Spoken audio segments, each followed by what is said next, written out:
Up to you. It's up to all of us. I'm here now. This moment, I got to take something in my avodas Hashem to take back to England. That's not the you have to do something yourself.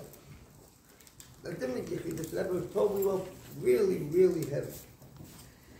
Really heavy. And he said, whatever it was, I can give you questions, but I can't do it. He says, well, if you don't do anything, nothing's going to happen.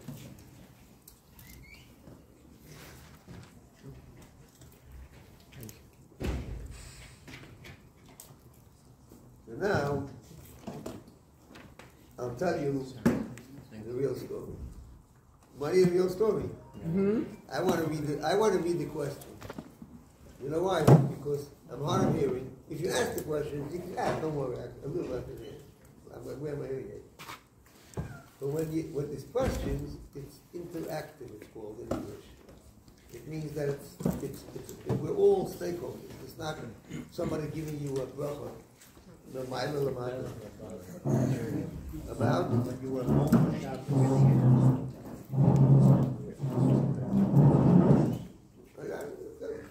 will come. There was huge Shvat, tough huge fest.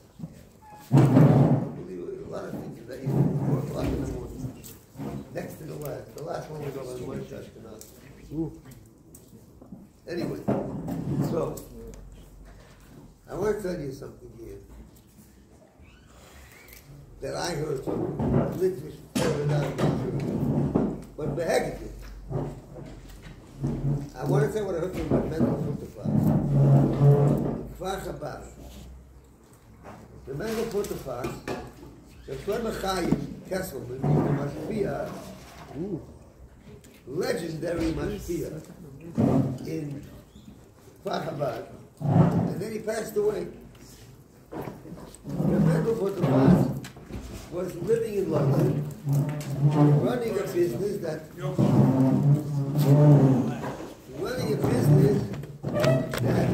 woman died set up for him.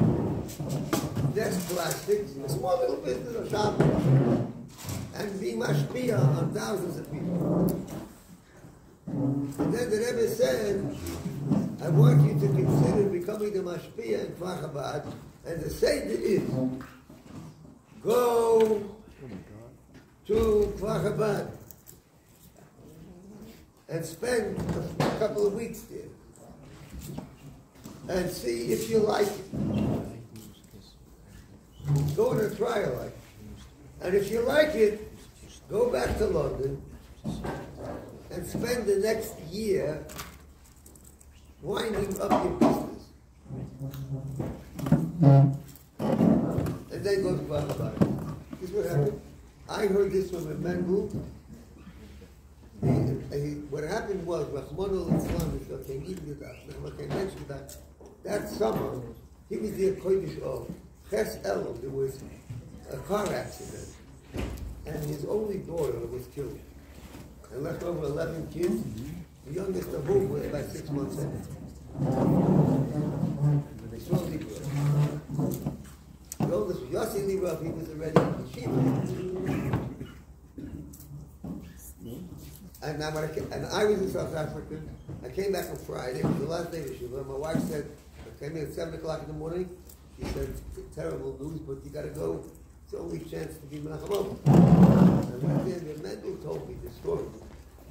Because I was in Farbrengen that summer on the way to South Africa. And that Farbrengen. That first Farbrengen, the new Farbrengen.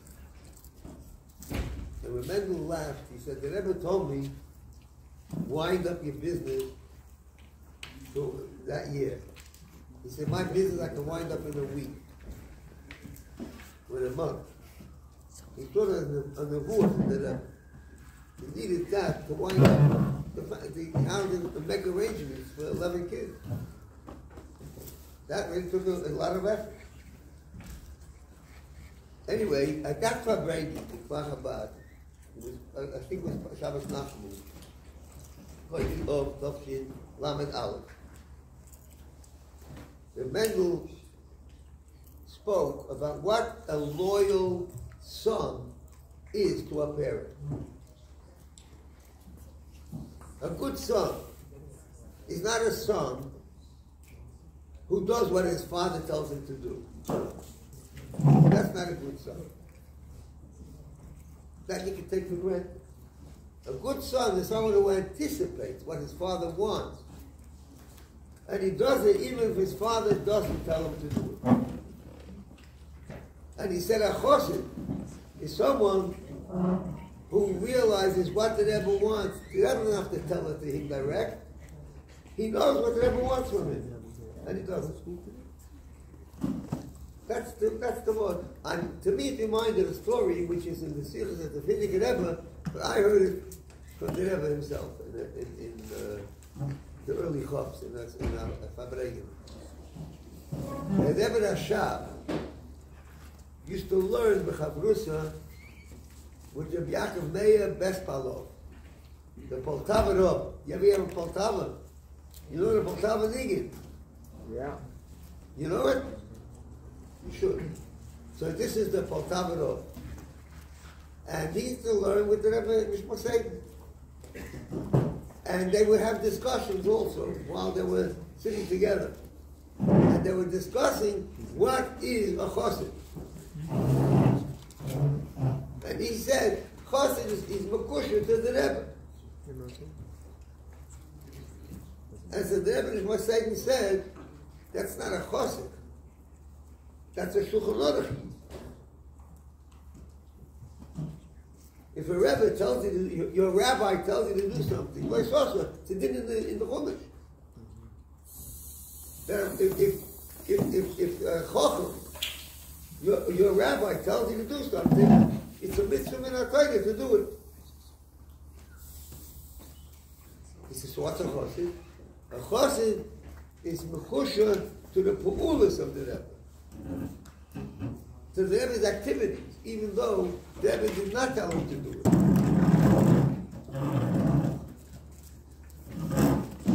That's what you call a relationship. That's what you call love. And I'll tell you now about a conversation. It's illuminated from Kislev. I was, unfortunately, I'm sitting shivering, the brother. Anyway, I got close, flatwood.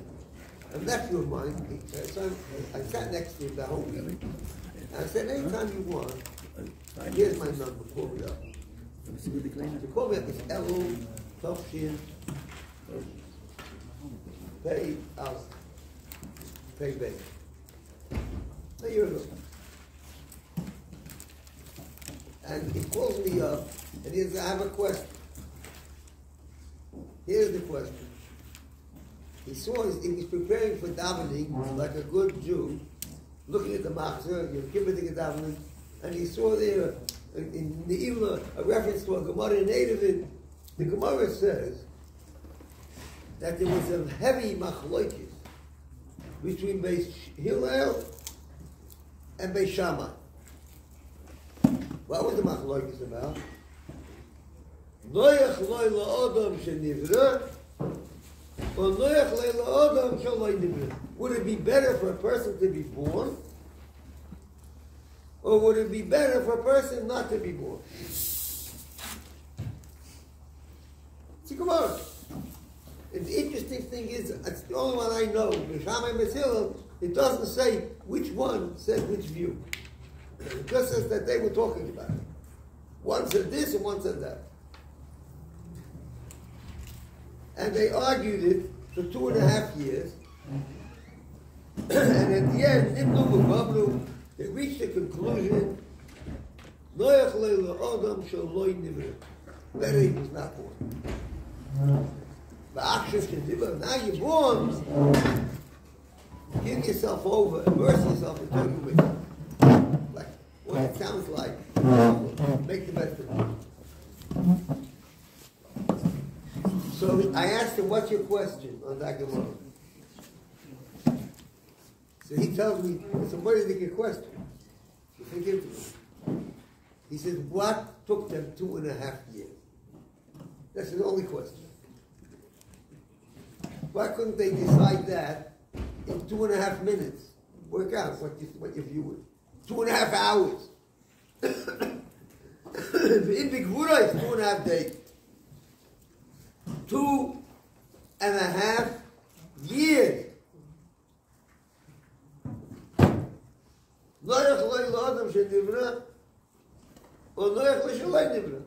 What's going to take 2.5 years?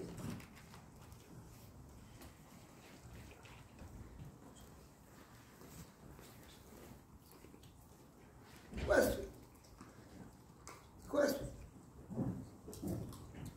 So, I told him, how much time do you have right now? He said he's driving from work from Flatbush to New Jersey. He's in the car. He's alone. It's an hour's drive. Okay. So I explained to him a little bit, which I'll explain to you in a minute, in human terms, about Rotzah V'Shul. What it means to love somebody. What it means to have a relationship. What does it mean? How do you gauge? How do you measure that you really are a friend? You have a friendship. How can you measure? How can you prove? How can you show what your friendship is?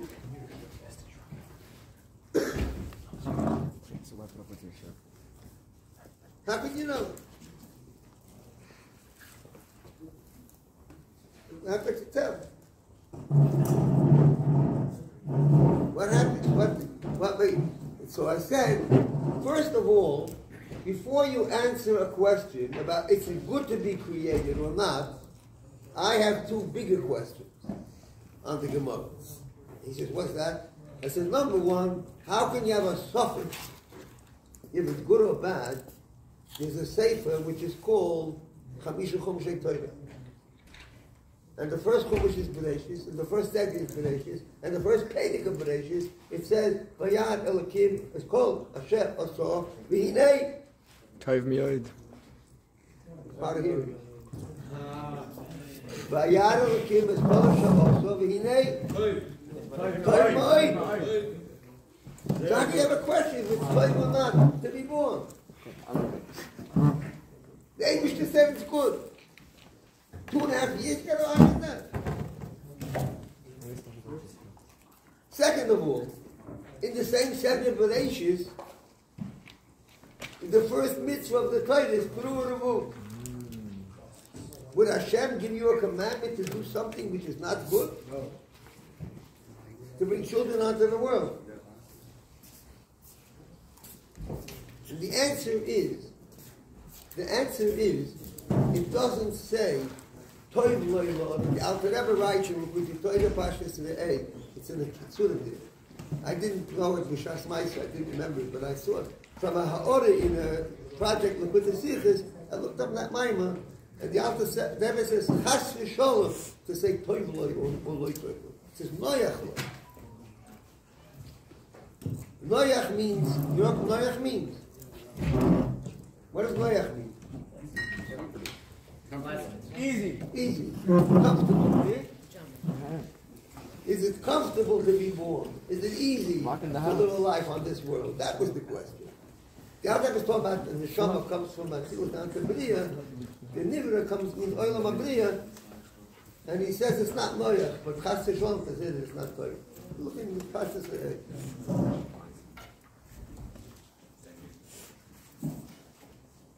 Is it easy or not? I have another brother who was 55 years ago. Well, I needed to know. You hear me? Yeah. You heard me before too. But now, my voice will last maybe an extra half hour. I normally do Shabbos. Anyway, so here you go.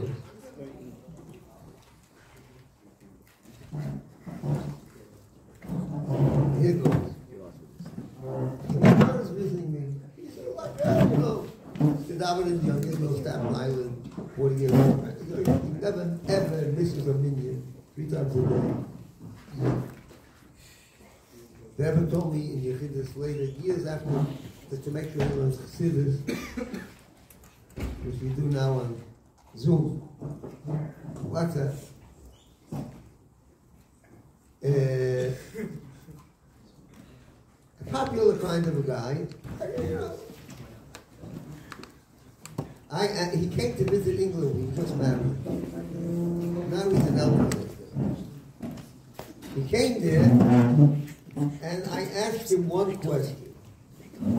I'm an older brother asking my kid brother. He's now 79 years old. I asked him one question.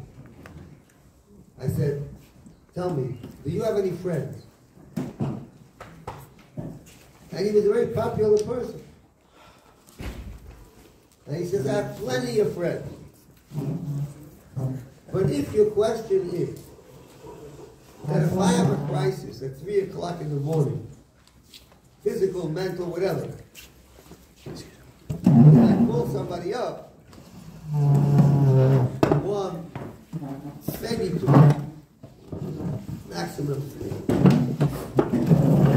And I reminded him a few weeks ago of this conversation. All I remember from the whole week he spent in English is that sentence. Because I thought that that is a fantastic description of what a friend is.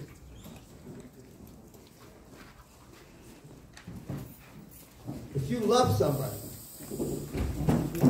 what makes you love them? You have a relationship with someone. What makes you have a relationship with them?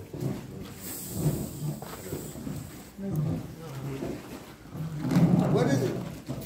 It makes you feel good. You want to write a poem about it. You want to draw a picture. You want to sit and talk with them the whole day and the whole night. Yes. That's how you describe it. That's the self-love. Of course it's a part of it. You enjoy that part of it. And it might be 90% of the time.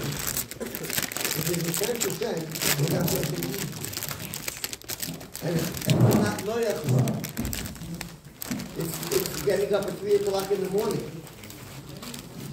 Loyal is 8 hours uninterrupted sleep. No one bothers me. That's called loyal. That's an easy life.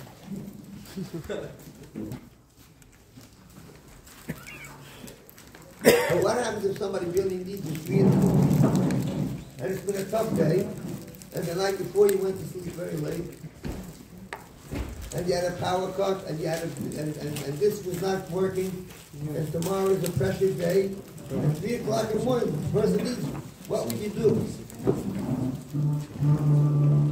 So if you would do what the person wants you to do, then you're a friend. You're doing what's right instead of what's comfortable.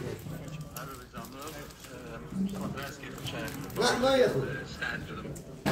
In my opinion, there's a third level. One level is sleeping 8 hours. Second level is having a sense of responsibility, a duty. I've got to do it. I'm a man, and it's not comfortable, but I'm doing it. And the third level is I'm a simple observer, that I was able to help the person who needed it. And all of that applies in friendships, in being a good Talmud, a good child to parents, being a good parent to children, and in avodas Hashem, and in being a chosek. Not that the Rebbe says, what does the Rebbe really want? That's not necessarily loyal. Not something which you do it because you're supposed to do it. That's a level. That's a very significant level of chassidus, is to do something because that's what HaKadosh Baruch Hu wants. That's what the Rebbe wants. But there's even a deeper level that you don't just have Kabbalah Sorrow. It's Loiro Simcha Miyobo. It's the biggest Simcha possible. But you're doing something that it's not that your body or your mind or your personality would necessarily want to do. That's what it means, Loyal. And for that, it can take 2.5 years. I asked the guy, I told him, I said, by the way, what are you in the car for an hour? He said, go to work. I said, do you work on Sundays? He said, no. I work for you? Yes. Sunday? No. I said, do you take the trip an hour each way on Sunday? He said, what, are you kidding? I don't work. I don't, of course not. He said, so when are you taking that trip? Because you're sitting with your wife and with your kids the whole day, every day. You're doing it, it's not loyal. It's not something you do on your day off. But you're doing it because of a relationship. A relationship is what you do, which is not, remember what the Bible is to say, the way to overcome the Yetzer Hara is to finish minut.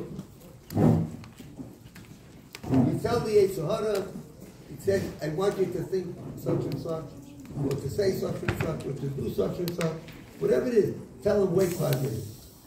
And keep on pushing him off for 5 minutes. When you push off something which you would maybe want to do, but there's a relationship which is more significant, which is more meaningful to you than just feeling comfortable, that's where the sign is of a chassid, of a child, of a friend, and of a yid. Anyway, I'm going to the questions now.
Okay, here we go. You have any other questions? The message has mine, just let me know. Good question. They're completely different. They're different from each other. The first one is, what role should Yiddish be playing in Lubavitch today? Yiddish language. What role should Yiddish, speaking Yiddish, what role should it play? Now, like most questions, it have to do with chinuch, and which have to do with today versus Amol. The question is not simple, or the answer is not simple. It has to do with oidus and kalim. The or is always, if Torah does not change. The kalim is the whole kloli achinuch, the Rabbi.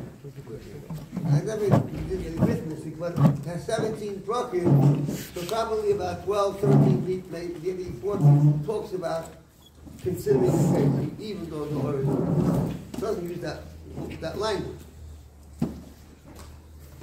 So the question is, what role, what place does Yiddish have? So first I'm going to tell you something which the Rebbe told us, my wife and myself, in Yechidus, Chav Dalet of Toshin Chav Hey. The night before we left, the next night, to England for the Yechidus, for the Shlichus, 58 years ago.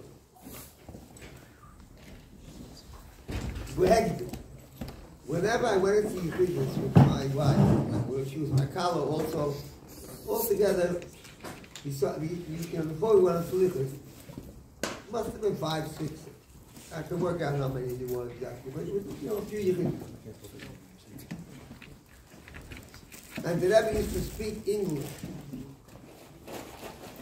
including to me, while my wife was there. And one time, the Rebbe said we should write in Hatzoris, in a letter. We both wrote a letter together. And my wife wrote in English, and I wrote in Hebrew. And when we gave the Rebbe the zettel, the Rebbe immediately translated a kitzur of what the Hebrew said. We were 2 years in Koilum. Tavshin Chav Dalet and Tavshin Chav Hey. This was the end of Chav Hey. Chav Dalet of Tavshin Chav Hey. We walked in and the Rebbe asked my wife, do you speak Yiddish yet? And she said she understands a lot better, but doesn't speak it so well. So the Rebbe said it's a shame, after 2 years in Brooklyn, that they don't speak Yiddish. And then the Rebbe said, we were talking about what to do with English, certain young was living. So the Rebbe said to her in English, I'm going to talk to your husband in Yiddish, and in case there's something you don't understand from what I'm saying, you can interrupt. That's what the Rebbe said. I'm not saying that there's a big milah in Yiddish. There's also a story of the Rebbetzin Chaya Mushka, when Dr. Feldman's daughter came with her chosin, who was Shemter,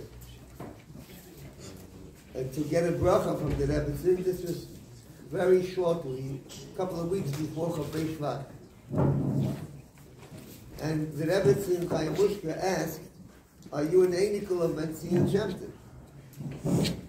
And he said, yes. So she said, that's really good, because now you'll speak Yiddish with your, I know you'll speak Yiddish with your children. And it's interesting, they got married, and they didn't have children. Well, by 2 years, and 4 years, and 5 years, and 10 years, and 15 years, but they always had 100% emunah and bitachon. The Rebbe is saying you speak Yiddish with his children, not just one son, his children. And the end is they had a son and a daughter. after about 18 years. The children were born in the summer. And obviously it's going to be. Now, having said that, the question is, what role the Rebbe told Rabbi Sofra in England when it came to the curriculum? He said Yiddishkeit is more important than Yiddish. In other words, the Torah. Learning if parents can speak with their children in Yiddish, it's an extremely useful thing. It's very beneficial. It's the language that Rabbi Samuel Nissi spoke. The language you can hear that Rebbe Sichas has a lot of advantages. But the Teuchid of Yiddishkeit is priority. And it's the letter from the Rebbe in Chabad where they spoke it written in the school. Instead of, and they wanted the teachers to speak Yiddish, the Rebbe said they should learn Yiddish at home, and during playtime, the teacher, when he speaks to the children in recess, should speak in Yiddish. But when it comes to learning, it really depends. There's a tremendous milah of knowing Yiddish. But Chassidus, especially, Chabad Chassidus, is the Teuchid is more important than the language. Not that the language is not important, and very, very important. But the Teuchid in the educational system is what takes priority. What I did when I taught the boys,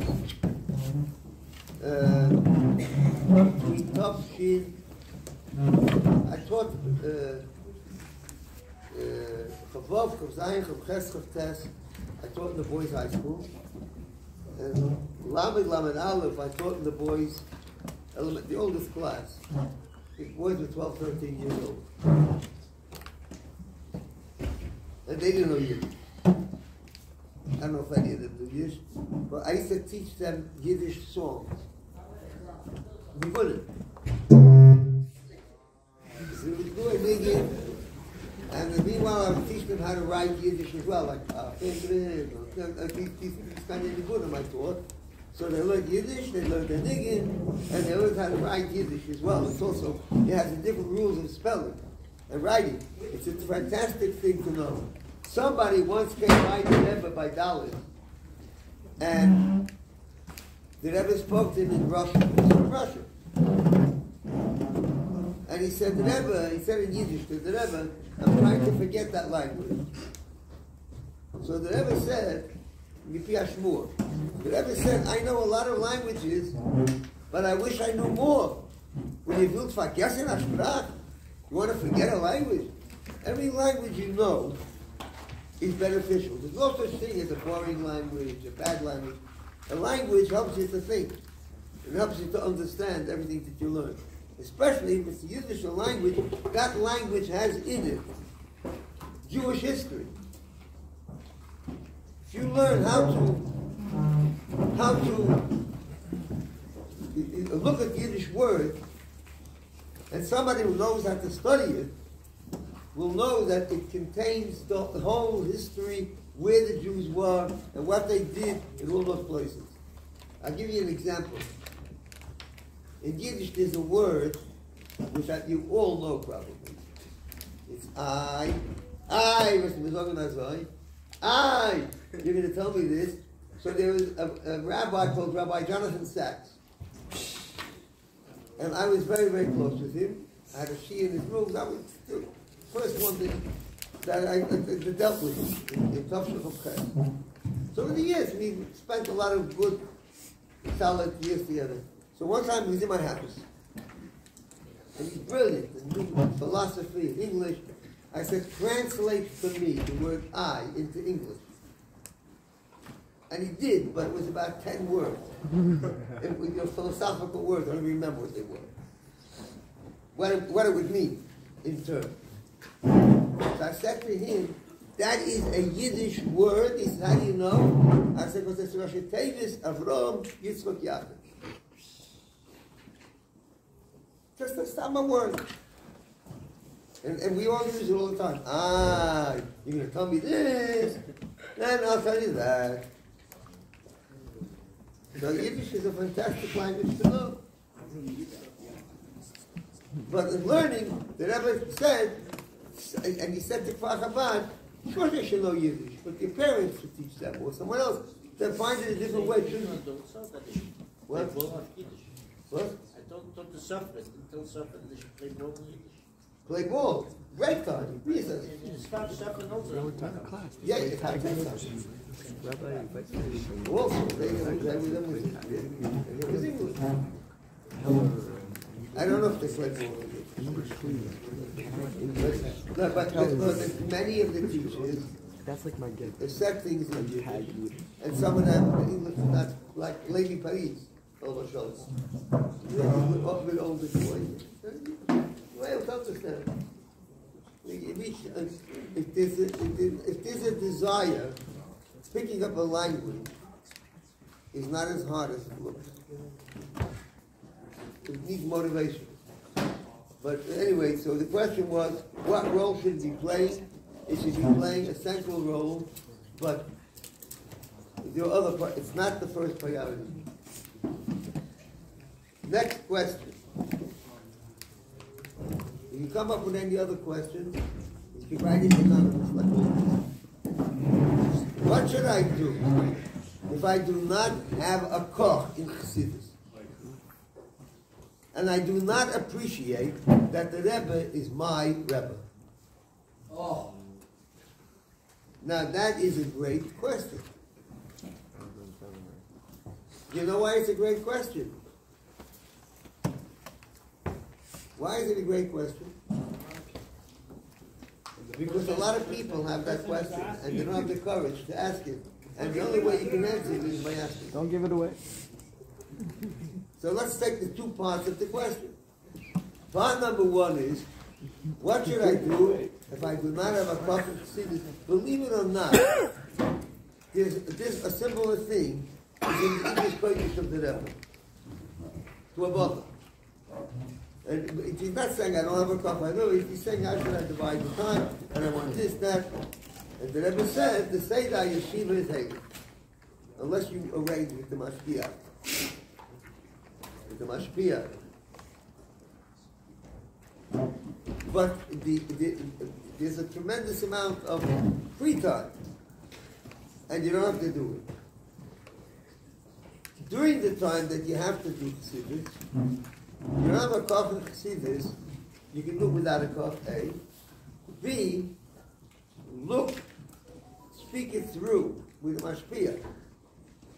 And look for the areas in Chassidus which fit in with your koch.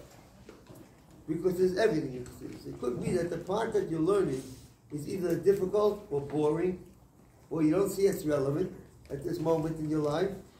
Whatever it is, I promise you, I'm not talking in Ruchnis, not everyone understands. But in intellectual development and cultivating of the thinking processes, it's always valuable. But it's not always, it says, people wrote to the Rebbe, I get bored. He said, change pace in the middle, change to a different subject, or to a different aspect, whatever it is, change it around. So if you look for a way, and and another thing is, which is the Nekuda helping another Yid to do a mitzvah. And sometimes it's helping, somebody asked me once in Korea, in a Farbrengen place. And they were asking about their own child. I don't want to go into the details, but one of the things I said is, get for your child. The question was, is it possible for such a child to stay at home at the age of 15? Or would it be better than to go away? So I don't know the answer. I don't know. It's a person I never saw, from Adam. I know the name, I didn't know the person. I said, I cannot tell you, but I can tell you what I do know a lot about is which issues to factor in, what to consider when you're making the decision.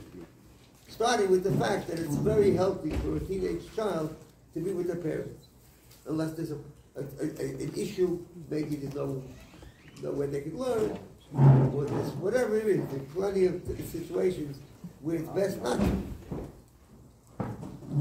But one of the things I said is, if you arrange with your child to learn with someone else and pay them, the 15-year-old, let them learn with a 10 or a 9 or 8-year-old on when they have no school or in the evenings as a paid job, and that will help them, motivate them. Baruch Hashem, this was maybe 15, 20 years ago.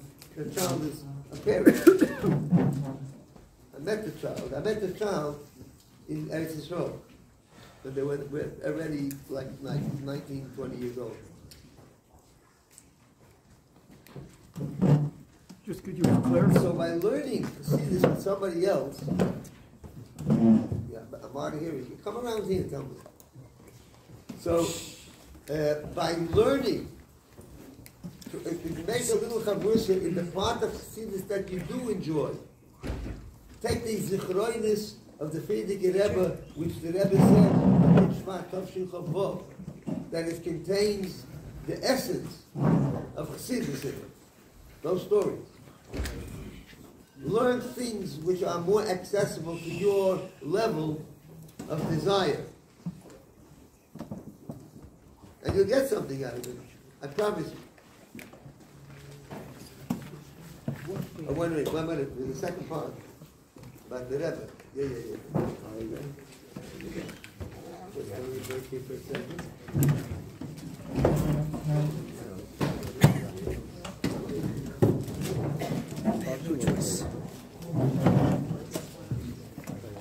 Excellent question. We'll get to all of it.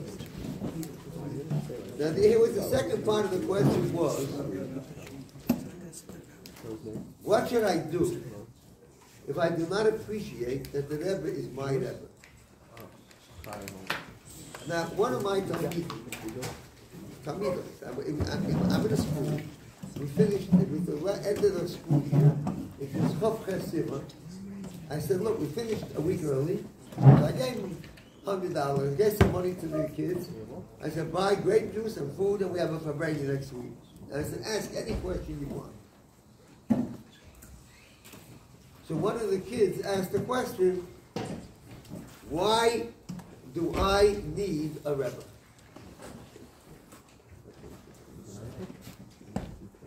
So I said to this person, number one, I congratulate you that you have the courage, you act in a respectful way, an important question. It's a question which is good to know what it's about. I said, in order to answer it, I need about at least 10, 15 minutes. And listen here, I'm going to tell you a story. I heard the story from Rabbi Sudak, our head shliach. It happened before I came to England. I came to England 58 years ago. This happened about 60 years ago. There was a woman in Stamford Hill in London, a very religious neighborhood, a frum woman, and she had a very, very serious, threatening illness. And the doctor said, you have just so many weeks or so many months to live, like one of us like. Rabbi Sudak had just recently arrived in England, and he said, I can tell you, write to the Rebbe. And she wrote, and the Rebbe said, maybe he said, check, I don't know what the Rebbe said. He certainly gave a bracha, he certainly replied, and B'nes Gomer, this woman recovered. And Hakoil Rohu, B'nes Gomer. Chabad is not really that low. There were plenty of good Chassidim, but it wasn't like a moisin.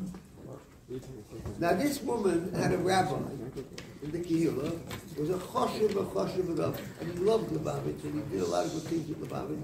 But he had a kasha on the whole story. He was like from a Yakisha background, not going around asking you to bathe. He says, see, this not something I was brought up with. But I know there's a Rashi in Chumash, in Parshas Vayeshev,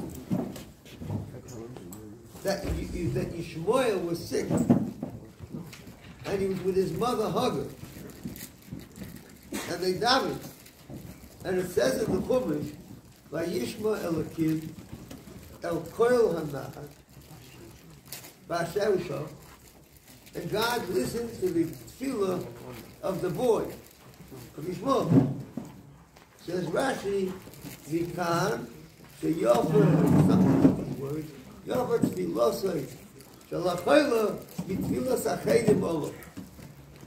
Better, stronger, more effective is the tefillah of the one who is sick, the one who needs the Yeshua, is more potent, is more effective than anybody else, than somebody else to daven for them. So this rabbi said, this whole meaning of somebody gets sick and you write to the Rebbe to daven, because it sounds inconsistent with that Rashi. And somehow that question reached the Rebbe himself. I don't know if Rabbi Sulik put it in a duch. He wrote every single week. Before Gimel Tammuz, after Gimel Tammuz, he wrote to the Rebbe every week. What? He closed himself in his office and he typed a duch every week. I saw one this ad.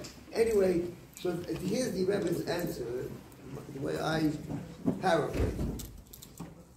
The Rebbe said, going and asking a rabbi to daven for you is not a chiddush of Chabad. You say, this is a new thing in town. The Babbage came to town, which is 200 years old. It's not even a chiddush just of Chassidus, it's 250 years.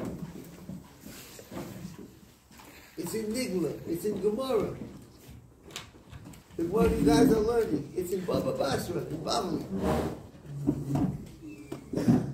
Not in the first, not in the first page. But it's in Baba Basra. It says if Yesh Choyla, if there's a sick person in the house, Yeitza, Yeilech, Eitzel, Chacham. Chacham in the Gemara means Chacham. Some people say in the Haggadah, Chacham Rosh is a contrast. Tzaddik and Rosh. He's both to a tzaddik. The Gemara says, go to a tzaddik. So the rabbi has no place and no right to ask from the Hanhog of Chassidus of fulfilling Yetzel Eitzel HaChacham. But the Rebbe said there is a kasha. The Stira, the Gemara says, go to the Chacham. And Rashi says the tefillah of the person themselves is better than the tefillah of somebody else for them. And the Rebbe said the answer is that a Rebbe is not somebody else. The Rebbe is an Neshama Klolis. The Rebbe, the word the Rebbe is Anoshi Tevis. A bit louder. Rosh B'nai. That's right. Excellent. I hired this guy. Rosh B'nai, you don't know what a Rosh is. You know what the function of a head is. Did you ever hear of a thing called the central nervous system? We know it, we call it the brain. The brain is a system which controls the whole body. It doesn't do things for you. If you want to go someplace, you got to get up on your feet and you got to walk. That's how you go somewhere. If you want to give tzedakah, you got to put your hand in your pocket and pull out a coin or a bill and give it. The Rebbe can't do your avodah for you. Mitzvah Shabbat, you got to put on film on your own body. On the other hand, a person might be very strong and athletic and fit and have powerful legs, for example, And Rahman al-Islam, this is what they need gedacht. He has a stroke in the head. There's a bleeding in the head. And he can't walk. That's a rosh. A rosh is something which connects to the whole body. And the whole of Klal Yisrael is a body. One configuration. And there's the rosh, there's the lay, there's the yadayim, there's the topone, the glayim. We learned about it in Tanya. There's everything. And the Rebbe is the central power of it. That's what it's a Rebbe. Well, in a different kind of language, the neshama is called by 5 names.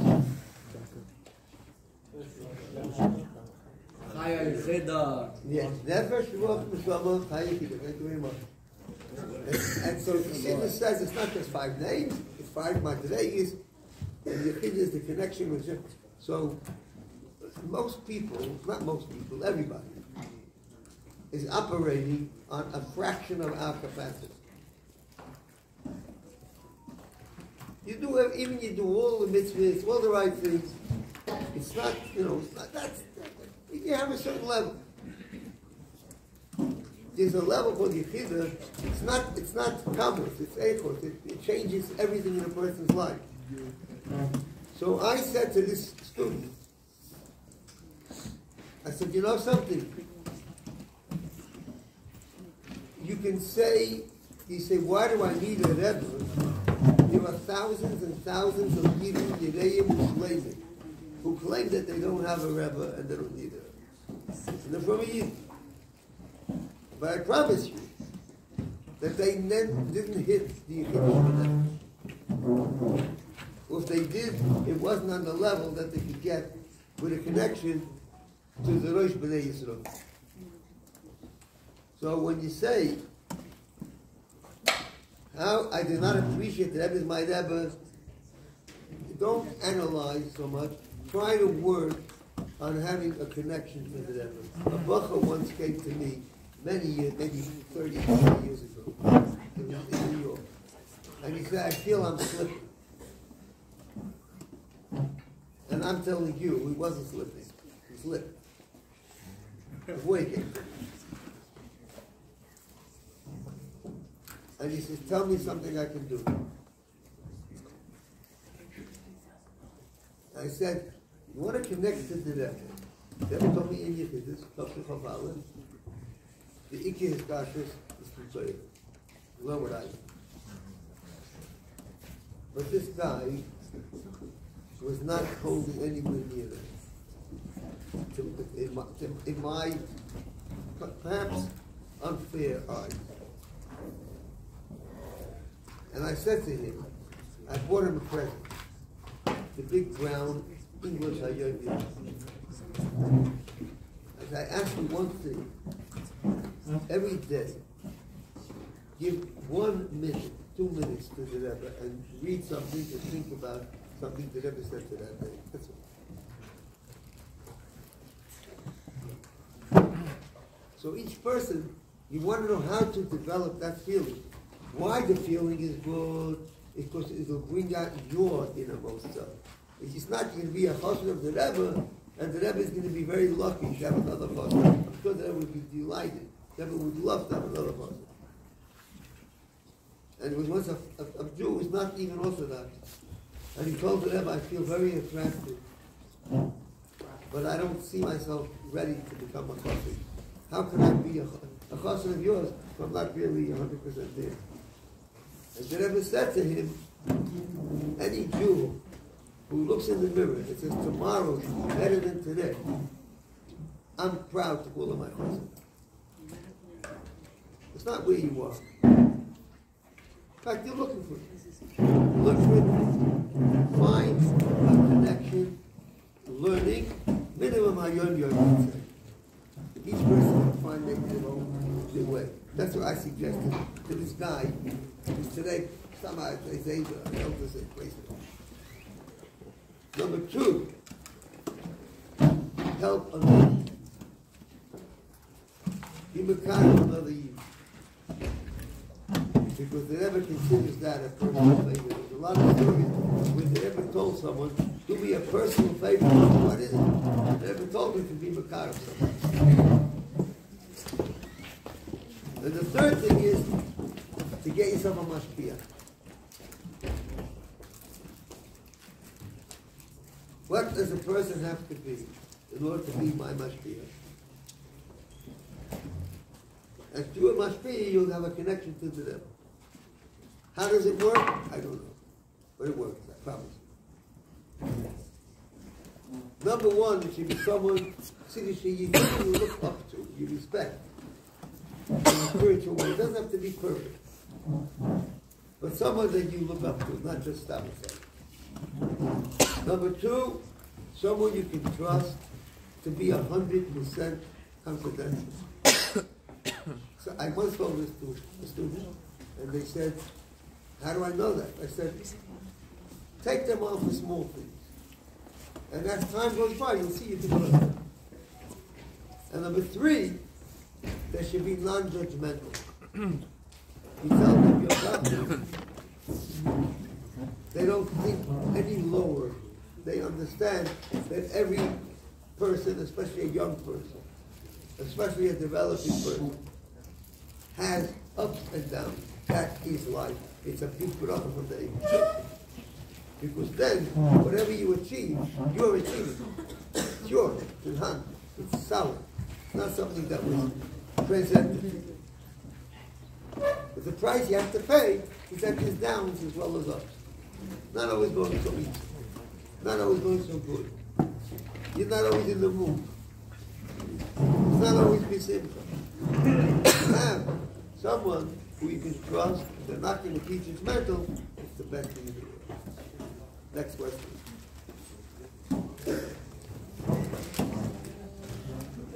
No.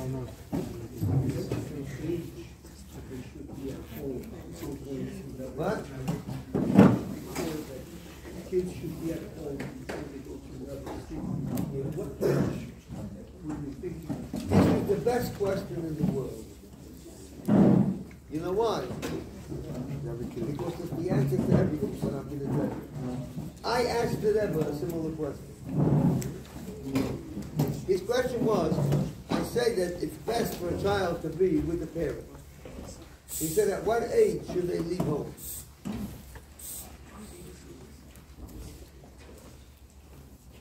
And the answer is that there's not one answer.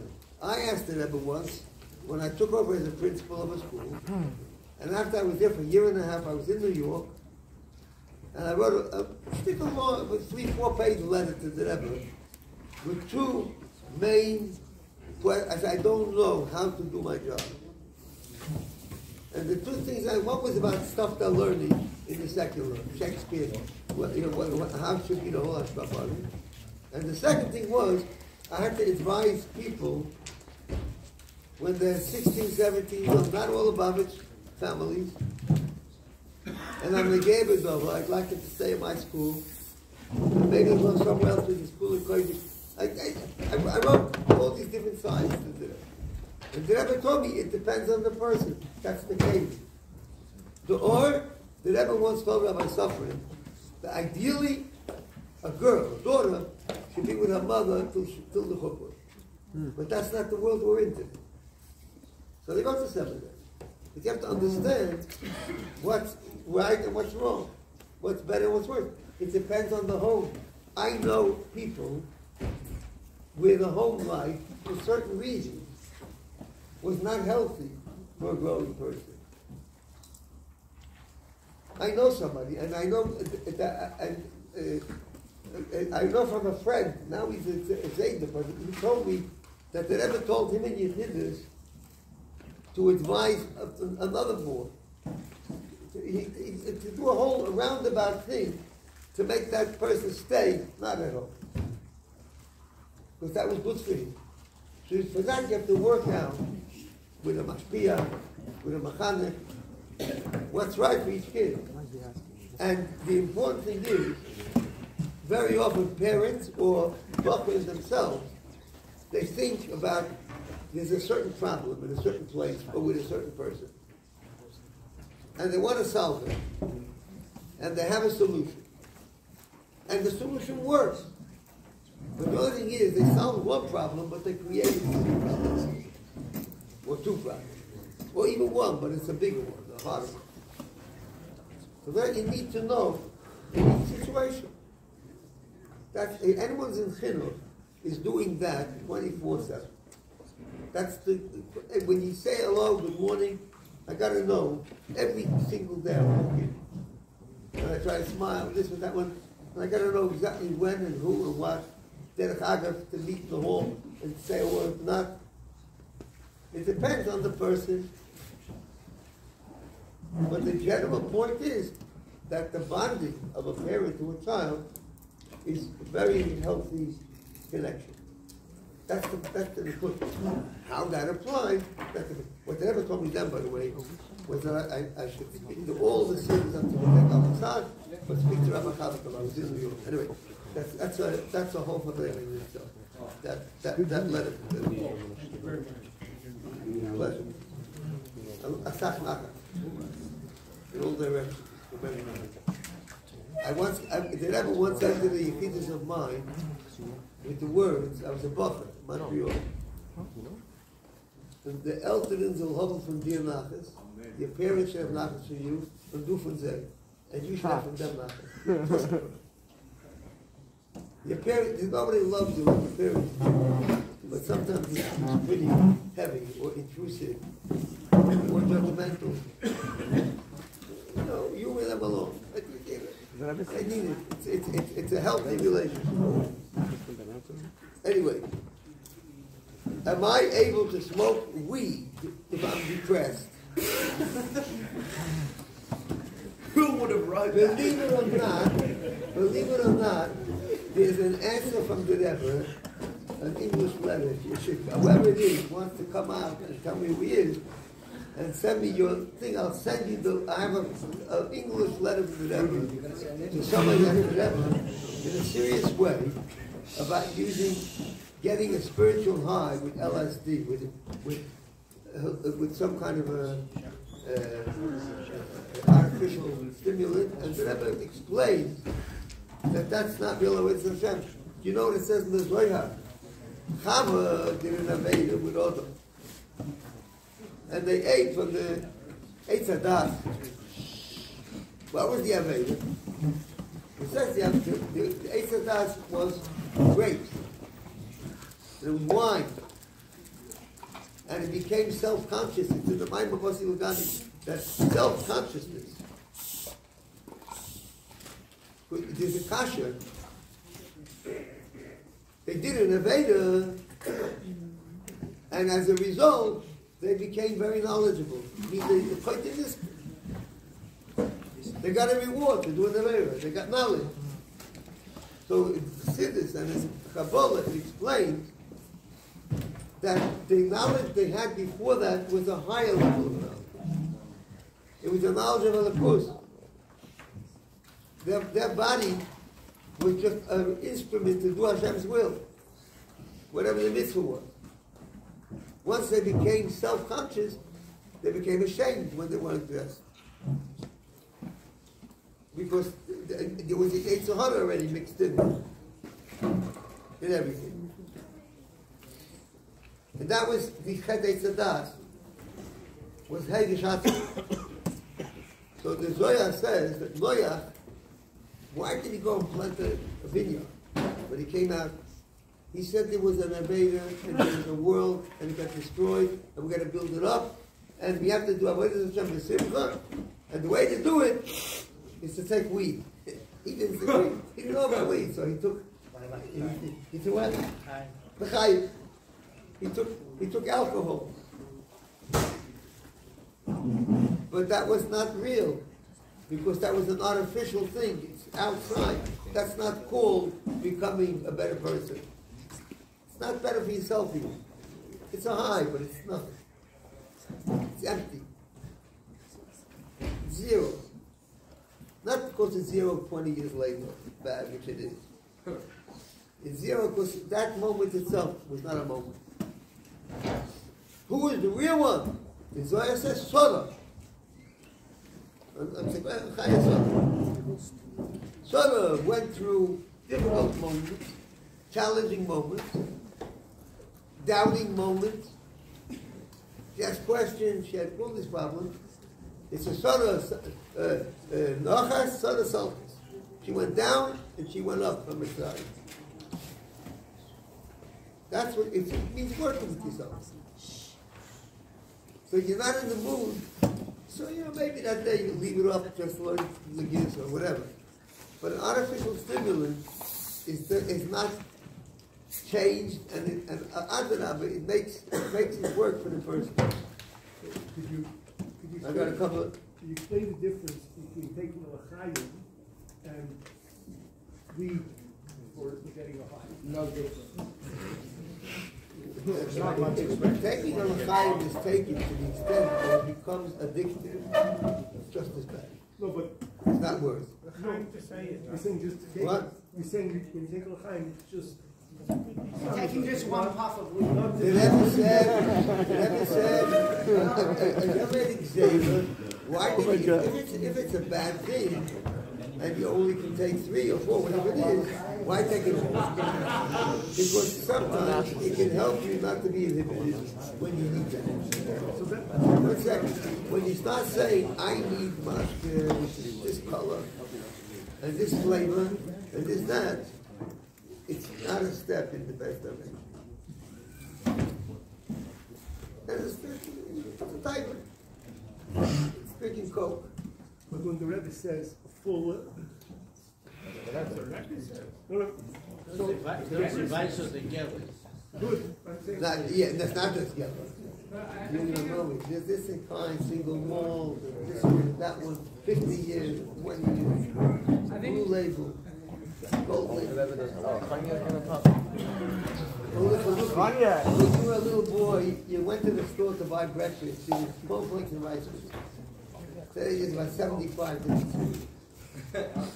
With everything. Look, every person, you have to be honest with yourself. Yeah. Is that right? You follow the drivers of your Mashiach. I tell you one thing, once it becomes something that you're dependent on, it's not healthy, not Megashmi, it's not Baruch.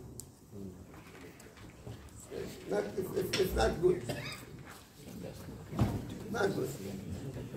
Still, give a little bit of to take away the inhibition. There's someone who needs that.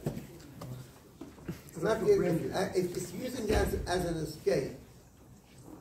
It's not living. It's not much Megashmi. It's a real good life. When you're sleeping, you know what happened? Rabbi Greenglass in Montreal, he used to tell a story about Napoleon. If you want to know about Napoleon's life, you come to Farbrengen, you know about Napoleon. So one of the stories was that Napoleon used to sleep 3 or 4 hours a night. And his mother came to him, and she said, I heard this story from Rabbi more than once. His mother came to him and she said, Mr. Chakesa, you're an emperor. You can sleep as much as you want. Why do you sleep only 3 or 4 hours a night? And he said to her, when I'm sleeping, I'm not a Kesef.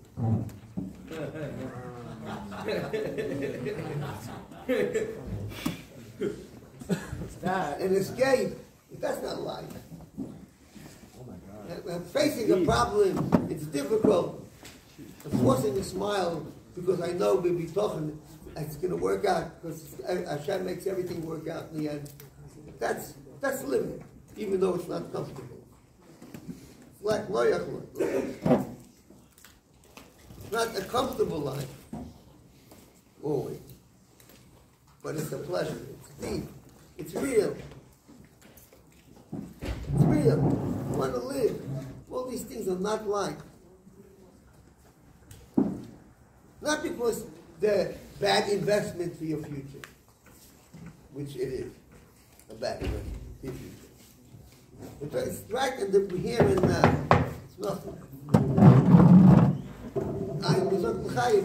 The Rebbe said if one tipa is too much for a bacha, if a lezich with one tipa, don't take that salt too much. The Rebbe said that in the Sikha, I heard it. It depends. You want to stay in control, that's the thing. Not like Chava, not like Moyach, like Sodom.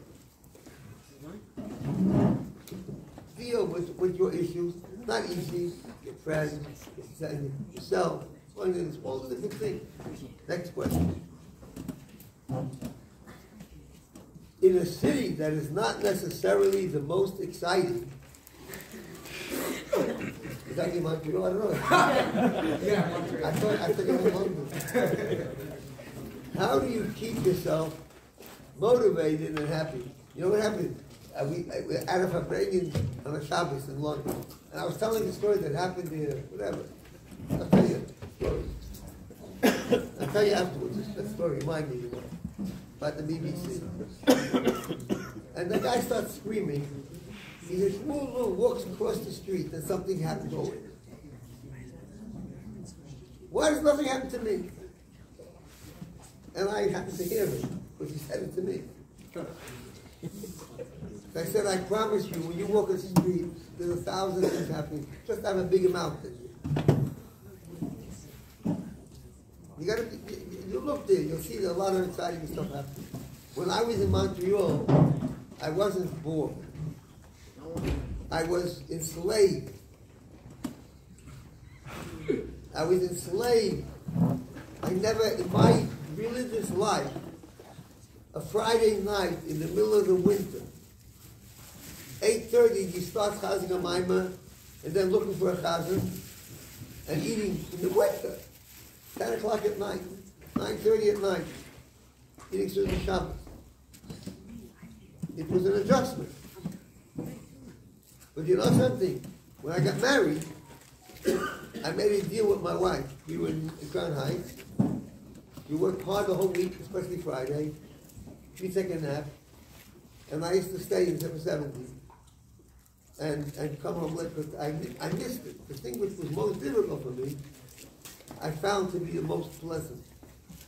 That Shabbos didn't just suddenly come on. You walked into it. Today it was a different way. Today, I turn off my device. Turn off my phone.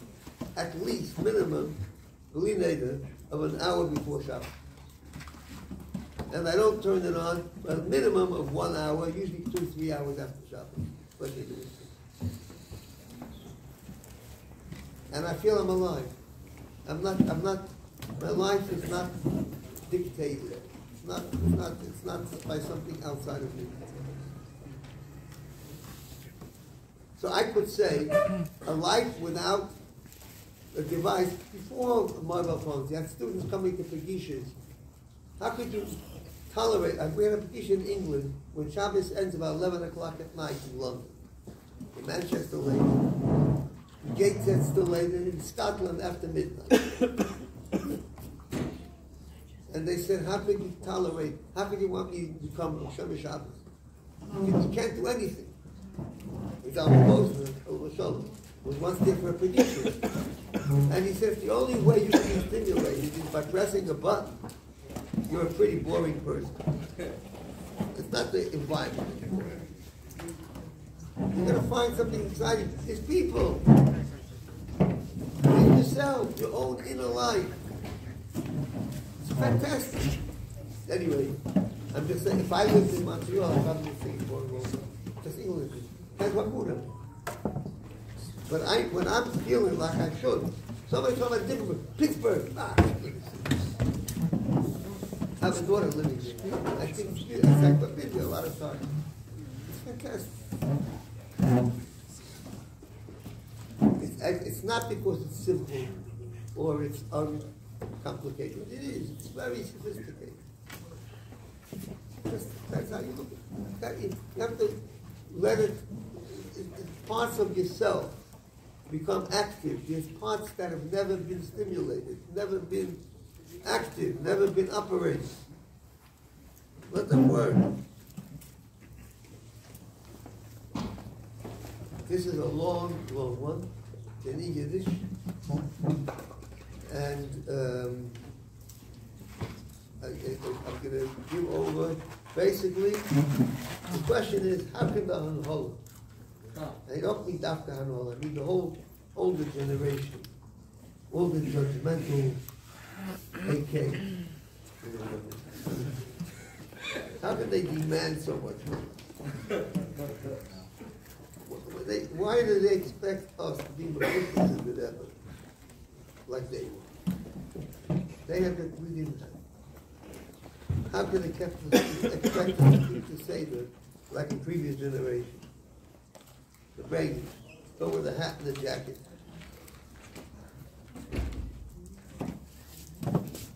Did you ever hear me? This is the question. Did you ever hear me? You need this And if the Bachman today are not like they were, and they have chutzpah and prostkeit, I can promise you, we give plenty of chutzpah now, and plenty of prostkeit. It's a choice.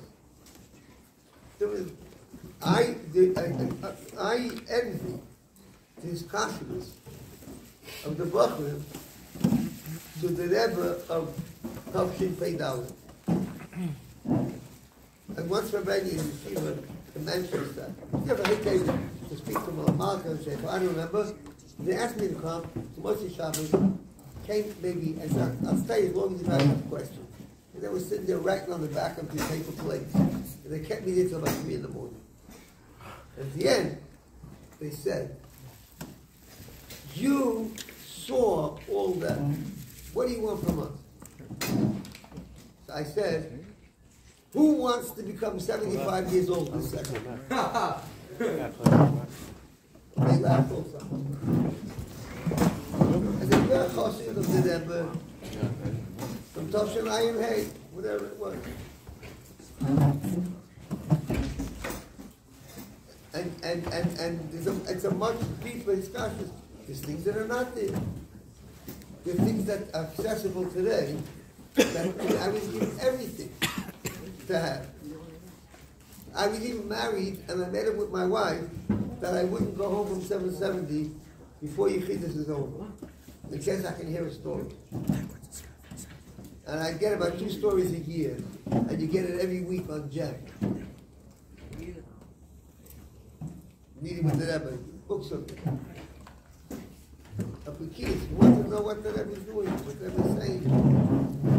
The ignorance of the Rebbe, all these things. Yeah, you have to take the good. It's a choice. The good that's there in your situation, whatever city it is, whatever generation you're living, it's not going to change. That's your working thing. Speculating, even in your own life. Somebody tell somebody regretting, thinking back, mistakes, or speculating, anxiety for the future. These are all good background things. But set the stage today. Today, everything is happening. This minute you could make. There's a verse from the Mitzvah Zohar. It says there's a pasuk you all know in Tehillim, Kapitel Tzad. Ki elef shonim b'yadecha. Excellent. 1,000 years is like a day. So we say the normal types we say is that 1,000 years to us, but in English is like a day. The Mitzvah says an interesting one. I'm telling you how I understand Mitzvah. That if you live 1,000 years or you live one day, it's moving. It's 1,000, it's not 1,001. Life is this today, that's what it is. But you can do something today that will last forever, ever, for 1 billion years, not just 100, not 1,000. It's in our hand. You can do something. You can make your life into something which is infinite.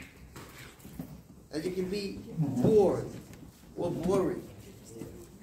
even if you're a teenager. Nothing. You don't become middle-aged when you're 45 years old. You become middle-aged when you're 18 years old. It's a mindset. It's a way of thinking. You don't look at the world. The Rebbe was always something happening, and it made a difference.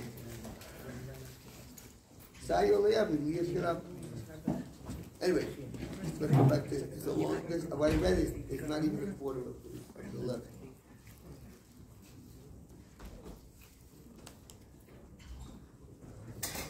Why?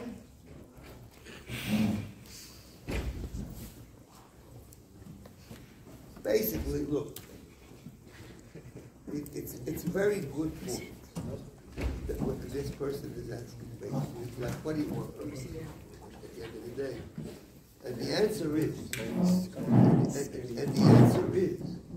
really, work with the situation you have.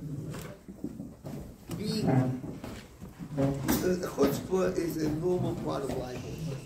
You have to know when and to whom. Chutzpah kalapin shmayim. Chutzpah can mean decide to do something that nobody would expect you to do. That's all it means. Chutzpah means courage on a certain level. And on another level, it's like I tell my talmidim, they say, can I tell you what I'm really thinking? I've heard this many, many times over these last 60 years. I said, you can say in my office, anything you want. All I ask is you speak to me like I speak to you. That's all. I don't ask for anything more. I'm not asking for dedicated to stand up when I walk in. You don't have to give me any titles, any covet. Just speak to me direct like I speak to you. And that's how you have a conversation. It's not generations, in all generations, the people of all times. You look at this, and not only that, each person in their life, you go to different kufas, different periods of your life. And even in any one period, sometimes in one day, there's so many different experiences you have, or relationships that you have to negotiate, that people you have to relate to. You work in it, it's exciting. It's not easy. It's not loyach, but it's beautiful. It makes you powerful. And all the things that all the Kabbalah soil and authority is trying to do, even if it doesn't come across like that, is to try to bring out the best in you. Nobody is trying anything else. And I'm telling you now that I've seen hundreds of people say this. And those who have this problem is because they waited until they're 25 years old till they learned the lesson of basic Kabbalah soil. Like waking up in the morning. Somebody came to me, a buffer, not from England. And he wanted to get advice on how to go into business and how to become a very successful person. And I got him an appointment with a top multi-millionaire, top of real estate across the whole London. And he offered up some personal insurance. And he went to him, and the guy told him, the first thing you have to know is you got to get up early in the morning. And this bucker was disappointed in the whole thing. Once he heard that. He said, if you want to be successful, you got to be there on time. Those are not things from doing this. The difference between this door and another door is that there's less of an attention span today. And today in the Farbrengen, people serve Torah for the Torah. I like French. I'm the kind of people I can talk too much. But the difference is the Verbeißen, there's media, there's a very short attention span. We have to fit our Avodas Hashem into that. You get slogans, and Bachim use it. The Bachim of today were Makarim, hundreds of thousands of years. In our days, we're Makarim a few million. All the old Chuvas of the whole 1950s and 60s, and maybe even the 70s. And today, you find that I envy those Bachim. So the thing, you have to use the situation that you have to do what you know and what you feel is precious and valuable and lasting and meaningful and deep. And what does that do to your own guideline? In elevation. That's a kosher guideline. You're proud and how is it? Another question here?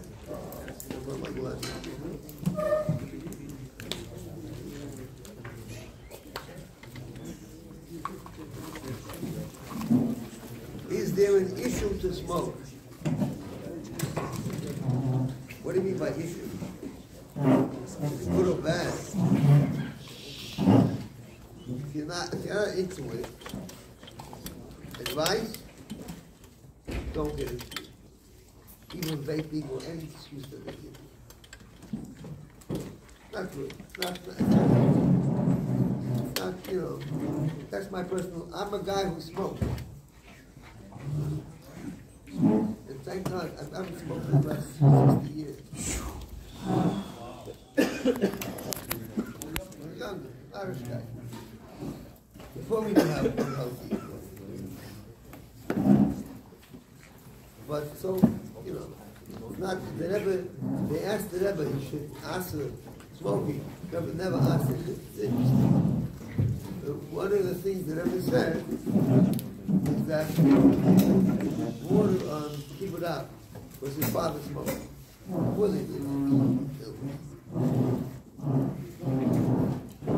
But somebody said, but this, so the Rabbi said that it's already covered.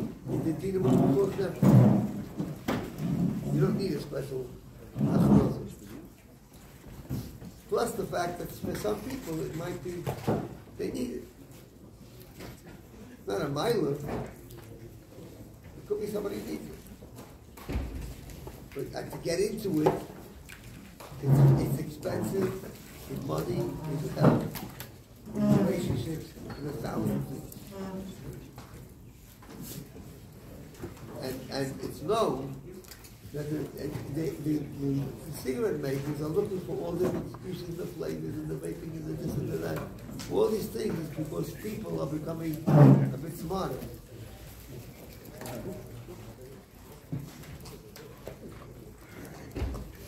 So it's not useful if you're asking my personal advice. It's not what else. Okay, guys.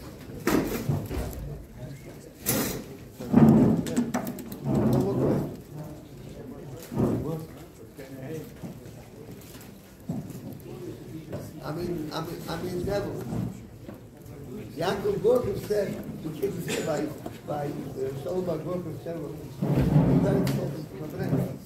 about 4 o'clock in the morning, he was crying, screaming, and laughing. He forgets the devil. I feel I'm in my community. The most fantastic, exciting city in the world. Or the most boring, uninteresting, nothing happening there city in the world. You know, there's a story with the Farbrengen ever. In those days, Odessa, Poland, was known as a very withered city, you know, with theaters, with nightlife, with parties, with intellectuals, universities, and a lot of Yidden. And he wanted to fry out sometime to go there. And there were two Chassidim that came to see the Rebbe from Odessa. And they came, they wanted they needed money. They were like this Alochim type. So the first one, the Rebbe Rayatz asked him, what's happening in Odessa?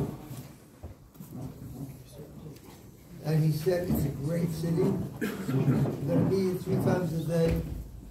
We look at scissors. We make Farbrengen.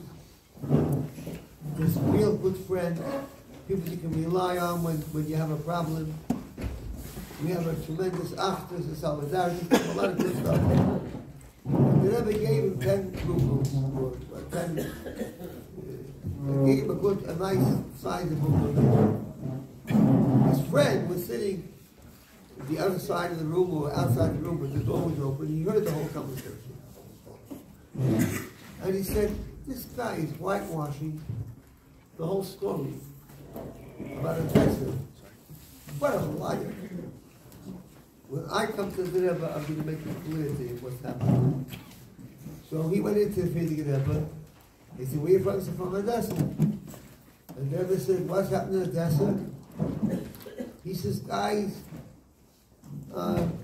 becoming weaker and full of tzibah, and they don't come around, and there's so many distractions, and there's so many timers, and so many this, so many that. And Rebbe gave him a donation, 1 ruble. So he says, Rebbe, I noticed that you gave my friend, my Chava, my best friend, him you gave 10 rubles, and me you gave only 1. Is there a reason? So the Rebbe said, I'll tell you something. I know what's happening in Odessa. We're not asking either of you. But I wanted to know which Odessa do you live in? You have to look for the opportunities in a place. Life can be very boring. Same person, same family. You have the same kids, the same parents. It's pretty boring. You have good times also. But a lot of it is a drag. But really, it's exciting. It's not always easy. It's not loyal. Like everything you do, anything that's worthwhile doesn't come easy. But that doesn't mean that it's not worth much more. They're paying your price. You want to buy a Rolls Royce, a Lexus, you got to shell out $150,000, whatever they charge nowadays. You're patient. But you're happy, you're proud, you feel rich. So, in Avodah, it's the same thing. Chaim. All right.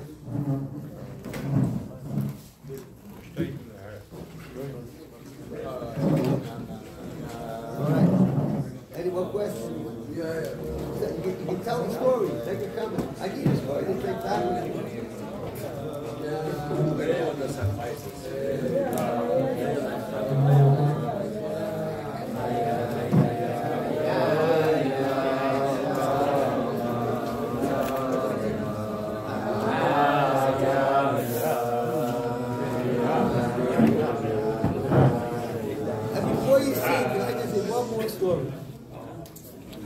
Last week was the Kislev Shmuel.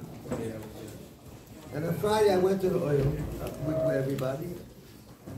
And I went with Yedidenu from England, Libby Brennan. He's one of the organizers of the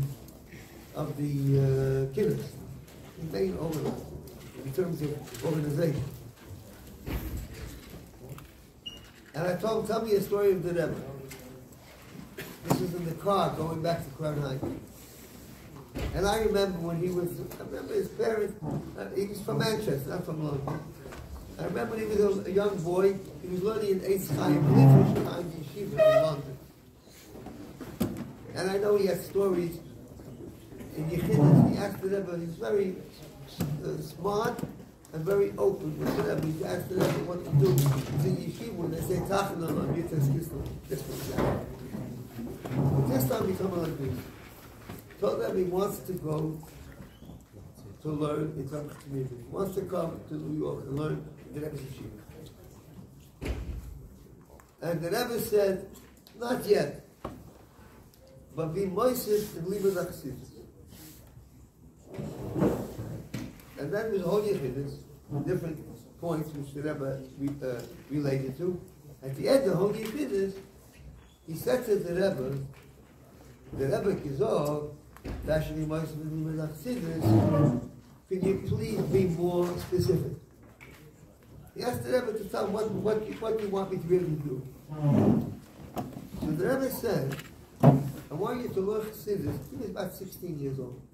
I want you to learn Chassidus on Monday and Thursdays and Shabbos, which are Yemei HaKiriyah. So for Monday, Rabbi Sudak, Rabbi Nachman Sudak, he was in Golders Green Yeshiva. It's another neighborhood. It's like about 7 miles away. He says, Rabbi Sudak gives a shiur, a chassidus on Sunday night. You count that as Monday, go to that shiur. On Thursday, ask Rabbi Hertz, the Rosh Yeshiva there, to learn with you the Maimah V'Yadaita Moskova. The Maimah of V'Yadaita of Tofresh Nun Zayin. On Shabbos, there's a Yid in Golders Green called Heschel Gorman, and he kochs sich in Tanya, learn with him Tanya. That's the story.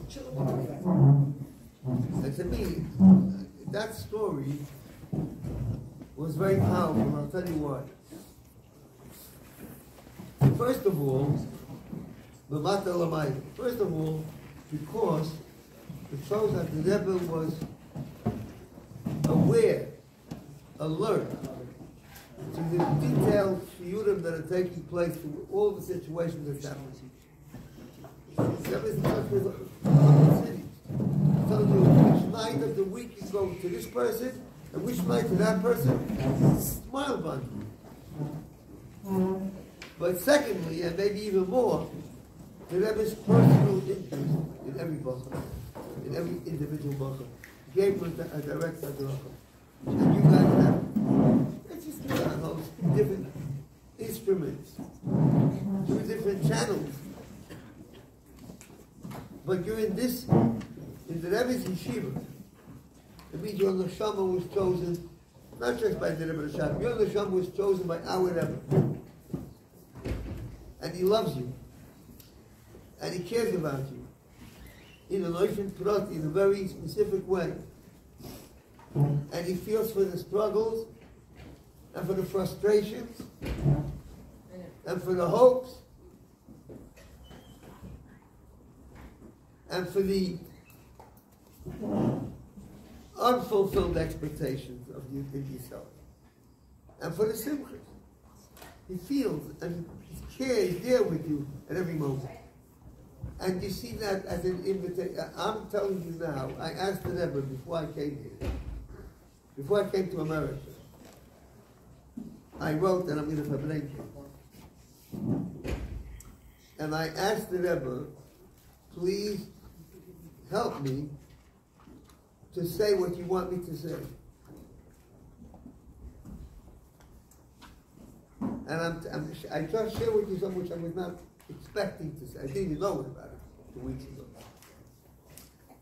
I wasn't expecting to say it, and I wasn't expecting to say it 5 minutes ago. But I think that's what I'm supposed to be telling you. To work on a personal relationship with the Rebbe, which comes from touching base, learning. You work out on your level. What's comfortable, plus a bit more. That's not so much. How you do. For one person it's learning on Yom Yom, one person it's 10 minutes a day. One other person it's a half hour. Or 3 times a week. And to help another meet. With Tzoyim, Chava, say a happy word, to somebody who's a bit low in that day, and you can tell it on their face, instead of ignoring them, and try to get a mashpia, be able to talk with them, somebody you can trust, and won't be judgmental, and you will be dissimilar. Chaim, that's it. Yeah.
Farbrengen somewhere, make sure that you prepare before you go. And when you get there, say something else. and to me, that's really what life is about.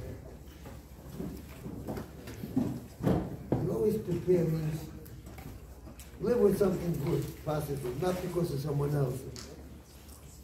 And then when you get to a situation, you have to know, what's appropriate in that situation.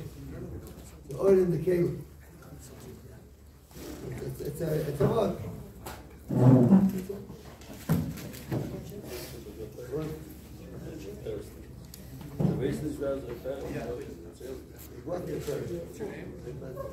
My mistake. It was a mental photograph. It was a mental photograph. Who would the parents much give? You gotta get to take you to do it. The parents much give was 1 kilo. I'll tell you, I have a daughter who's married to a great-grandson of her parents. She asked, can I know a lot of children? And all I said to her was, make sure you look after your parents' great-great-grandchildren.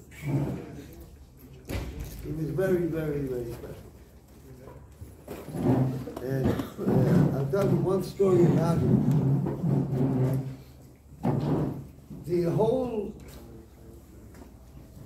Shlichus project, it never has people in the whole world.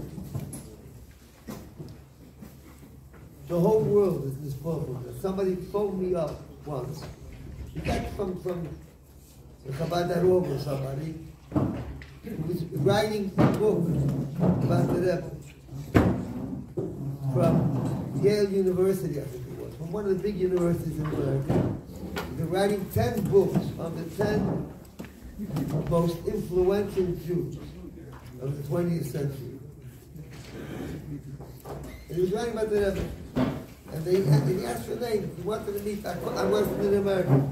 The end is I didn't meet him, but I spoke with him and said one thing. We were going to meet if I was going to come to America. He could stop and ask the other about it. He wanted to know where is a person, where did he get the power to get people in their thousands to give up their comfort zone and to go live in a completely different type of environment, not just physical environment, spiritual environment, everything. They said that's a power, you don't find that in the world, anyway.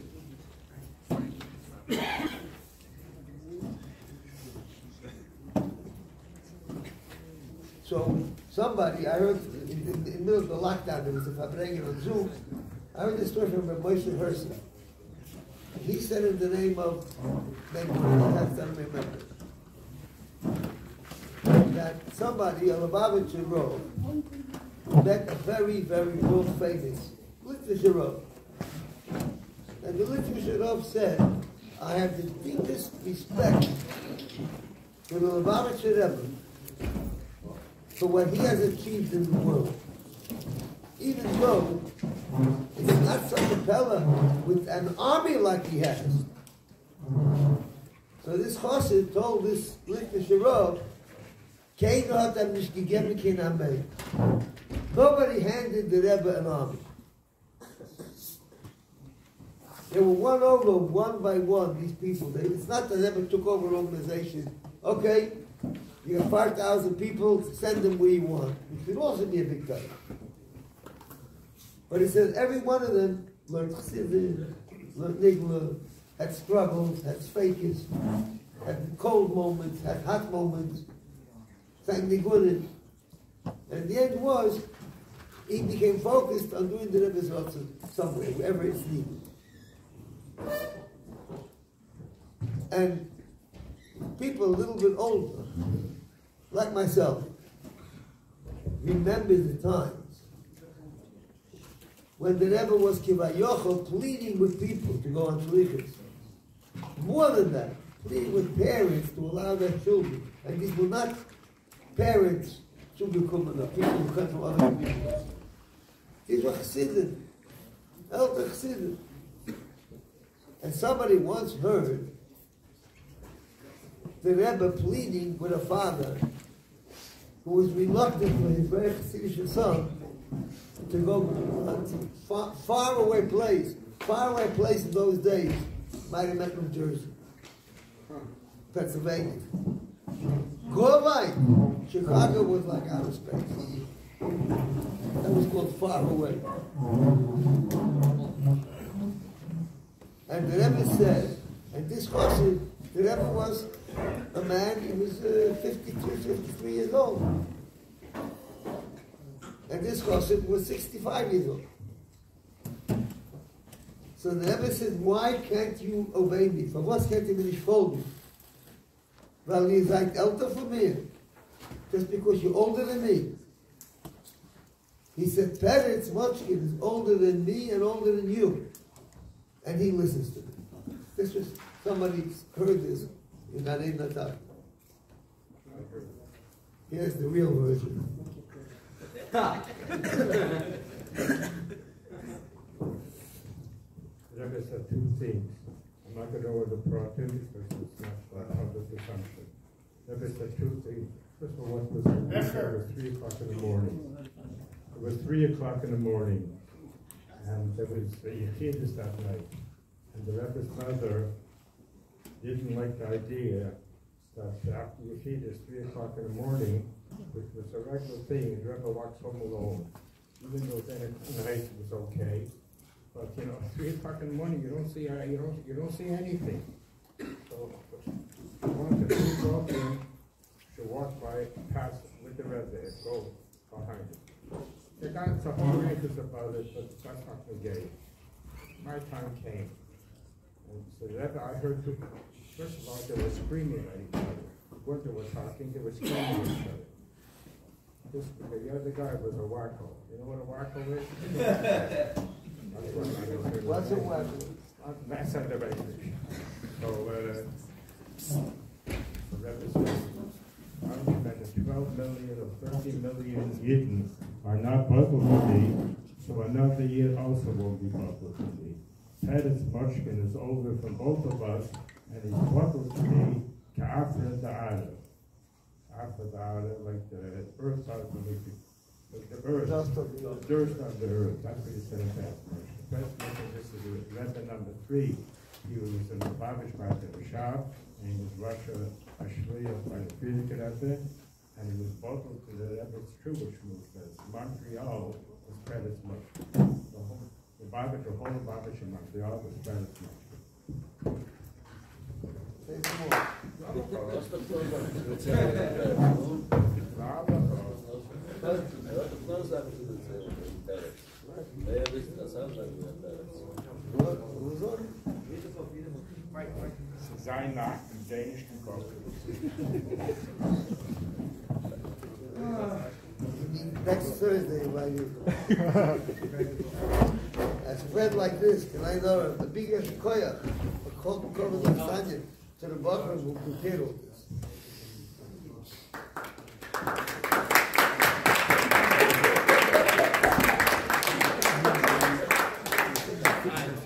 I don't know that he needs a applauding again. He needs a I want. Any questions? I did this once. Shasha. And I asked the Rebbe, I had to, it was a Shabbos Mavochim, I was in Shnas Avelis, and I asked the Rebbe, what can I do about the 5 Kadeshim after the 5 Tzvorim of Til? And really, it was unrealistic to me, because to me to get all the normal Kadeshim was also a challenge. The Rebbe said, say a Mishnah before Mincha, after Mincha, before Shabbos, after Shabbos. So I was a Shabbos, I had Yotzai, and I was in Kapamuna, couldn't get a minion for Tillin. So I didn't know, I did a Kaddish at the bottom after Farbrengen. Applause is better than better.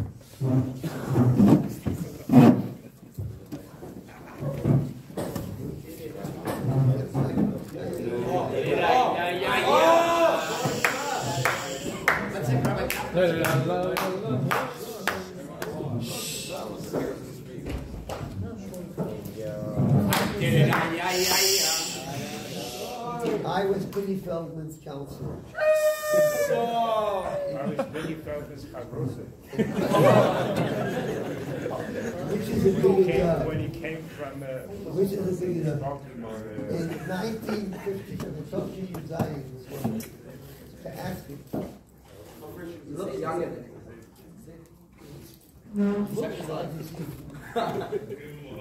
Let me tell you something. The last time I was in Sydney was about 6-7 years ago. So he was on it. And when he came to Sydney, he had a lot of opposition. A lot of opposition. He's a young guy. Our chief rabbi, Sack, phoned me up once. he knew, he had been to Sydney. He said the Pinnacle Family was celebrating 50 years or something, 40 years. And he asked him to make a video. So he wanted to look at it about it. And he told me he was disposed. Such a young guy came. He said that's only the Rebbe could take a young person and take over a challenging community. There's a lot of opposition. Wow. And there was one Yid there. I know his name, but I don't think I should say his name. Who supported him, who helped him. Like a Polish Yid, not a Levant. And that Yid was eventually he was in Yiddish. And the Rebbe said, I owe you commission. I owe you commission for looking after my people. Because the Rebbe's person, the Rebbe will take care of it. And he'll take care of every person who takes care of it. But the Rebbe said it. Eventually, this man, Rahman al-Islam, was yoyed in the he lost all his money. So much so, he didn't have a job anymore. And he got a job working in the office of the yeshiva or something. They gave him a job. So he should have basic parnasa. And he went to the Rebbe, and he said, remember when you told me about commission? So the Rebbe said, yes. And he says, I want to collect it. So the Rebbe said to him, I heard this story from you, you check with this lady if it's accurate. The Rebbe said, my commission is nachas from the kinder und the enikel. And Penny Feldman told me then, this is about 7 or 8 years ago, that every single one of this man's descendants, they're not all Lubavitch, by the way, but some of them are actually Lubavitch Shluchim. Other ones are Ger, whatever, they follow other Jewish Shvatim, but they're all like, solid people.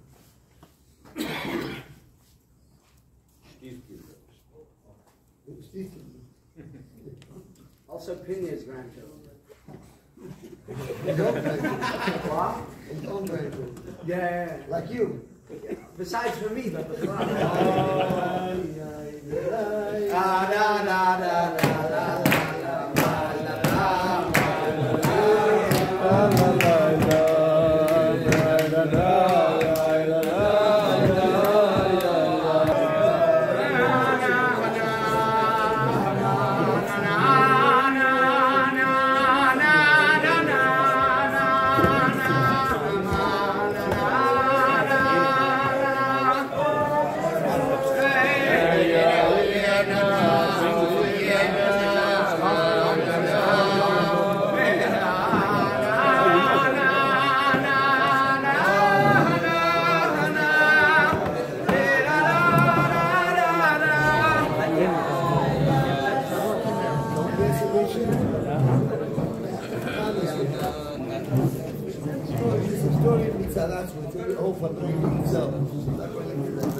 but he used to learn with me.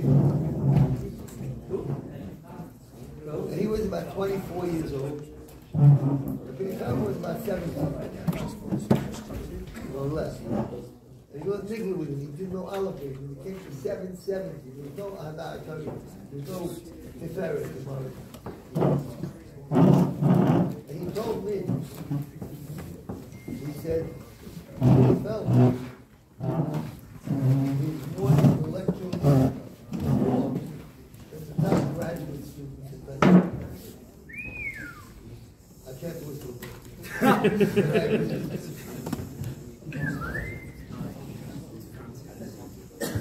It's possible to have flames without whistling.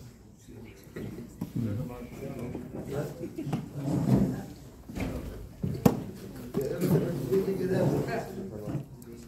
They said he had a feeling of blameless, and he couldn't drive. As soon as they're driving, he's not about to blame.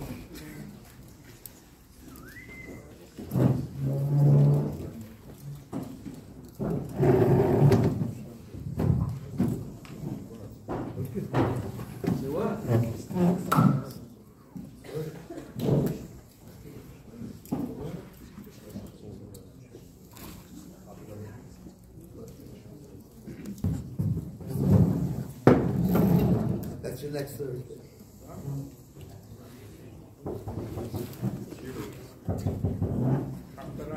Look, somebody wants to say, this is, the floor is now open.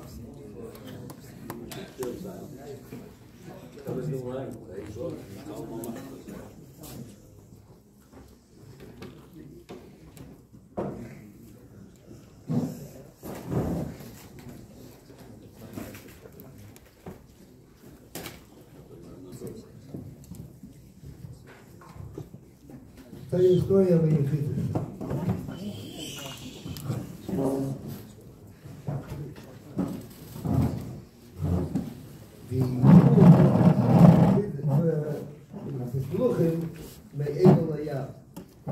You are shliach outside the United States and Canada. You are allowed to come into the Rebbe once every 2 years. And Rabbi Chazakov was Novare Mavhir in the name of the Rebbe. It didn't have to be New York 2 years. For example, if you came to see the Rebbe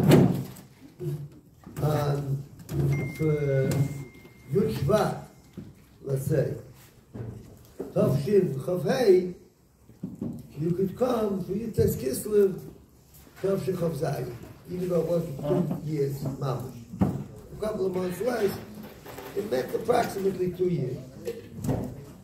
Now, I went to England.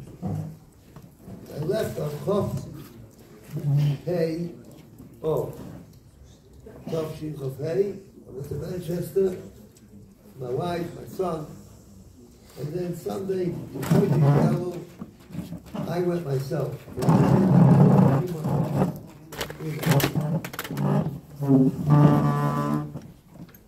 And meanwhile, Tisha, that's a year after I went, Rabbi Sudak went to New York, and I asked him, please phone up my father. My mother had passed away. Ask him a good report. Whatever you think of me doesn't make a difference. He should know his son's made a liyam. It's appreciated. So he did. So my father told him, my youngest son is getting married. He came. Tell my son I want him to come for the wedding. So my problem was I was only here for a year and 3 months. That's a lot less than 2 years. So I wrote to Rabbi Chadakov, and I said, please ask the Rebbe what I should do. And the Rebbe wrote, Mikiva sha'oviv loitze, since your father wants, come in. It was a very reiche visit. Came with my wife, and we had a yichidus. But before that, a week before, we never came in. So we used to go home for 1 hour every day.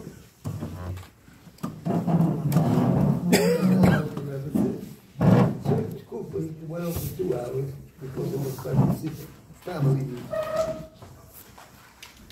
And the Rebbe was coming in about 6:30, and he looked into the markets, into the mosquitoes. He didn't stand my wife, myself. He said, look. He asked how my kids.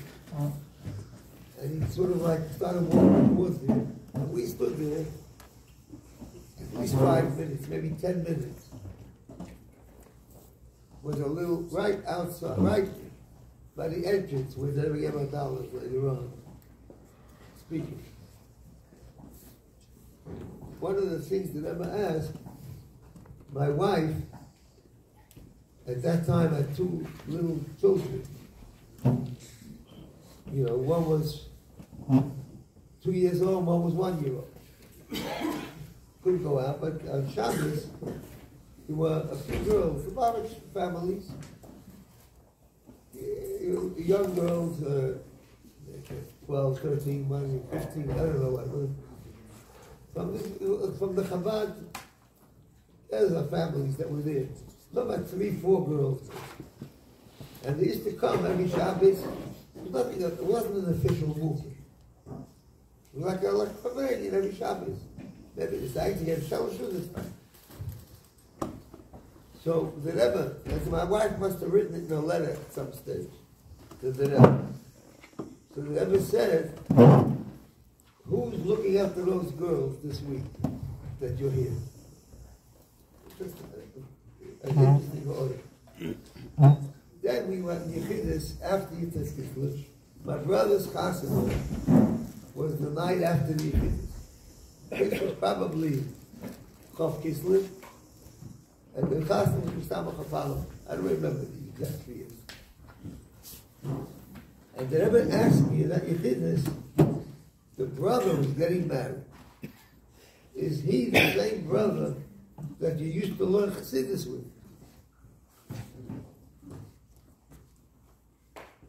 And I didn't know what they was talking about really for the first couple of seconds. And really what happened was the Tafshich of Beit. I had a career with my brother Thursday night. It happened maybe 10 times a year. He was going away for Shabbos. I was going away. It wasn't that regular. And to me, it was like in a distant memory. And the Rebbe said, that's the same brother used to learn. The Rebbe got him come. I said, yes. So the Rebbe said, Elech al Chassidus. He's still learning Chassidus. So what should I have told the Rebbe?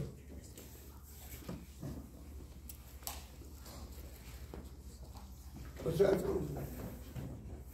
See, any suggestion? Probably. What? Probably. That would have been a good one if I would have thought of it. But it wouldn't be true. It wouldn't be honest. I said, ich weiß nicht. And then he gave a big, big smile and said, willst du nicht reden Lashon Hara and brother? You don't want to talk on your Lashon Hara against your brother? Big smile. And then the Rebbe said, I want you to tell him in mind, on Acharayim. He said this maybe 3 times, certainly twice. The following. You're saying this without Acharayim. In other words, it's not you talking, it's me talking through you. In my number. Tell him in my number. As Ovar is over. The Daf letters. Over the past is past. Whatever happened in the past, you have to learn. And you can get it in Hebrew or Yiddish or English. Any language is better for you. That's the Rebbe telling me this. I was staying with my father in Williamsburg with my wife. And the next morning, I went into my brother's room. He was getting married that day.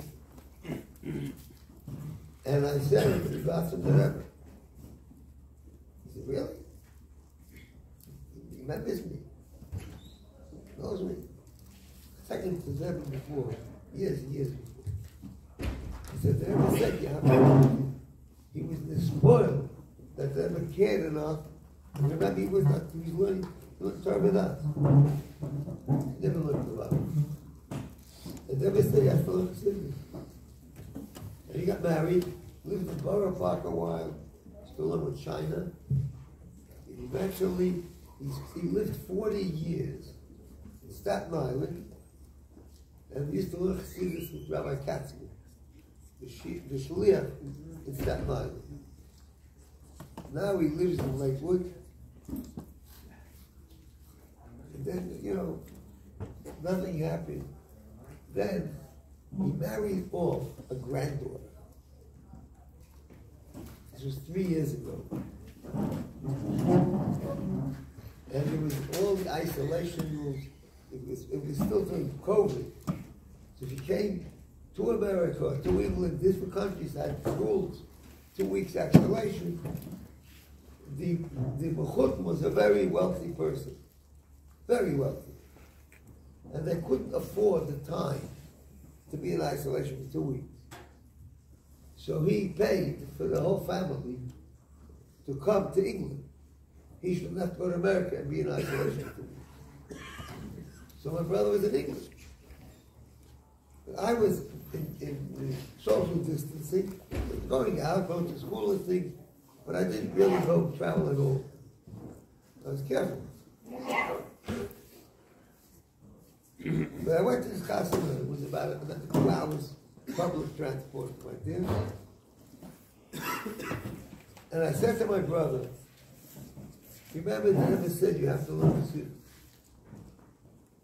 I'm going to put you in touch with the Shliach in Lakewood. At Farbrengen in Lakewood, people told me 2.5 years ago.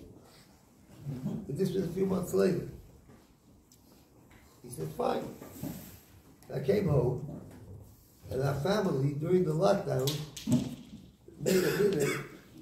We have a large family, and they were all in different, even there's 4 that are in London, but they're all in different, they're more than a half hour from each other, and from any one of them. And then they're in America, California, Arizona, in 3 in Pennsylvania, different cities, Florida, New Jersey, Manhattan, Texas, all over the country. So we made a minute of having a Zoom of the family for an hour or 2 every Sunday. And we start off, I would tell a bar or a myself to them, and everyone would say what's happening in the shlichus or the family, whatever, what's happening. So that night was a Sunday this time. I came home, and my wife was there on the Zoom with the kids. And I told them what happened. They never told me anything this. And now it's about 50 years later. And then I'm going to arrange him to learn with the Shliach in Lakewood. So my kids said to me, why don't you learn with him on Zoom? And we started. It worked, Pachosha. It was similar to the way, it didn't happen every week, necessarily. But we just recently, unfortunately, he had part of his leg amputated. He had a major health problem with it. And after just a few weeks ago, we started again. And he says he's going to get the Tanya. He's in the rehab place. He'll get the Tanya there. And, the saying that's the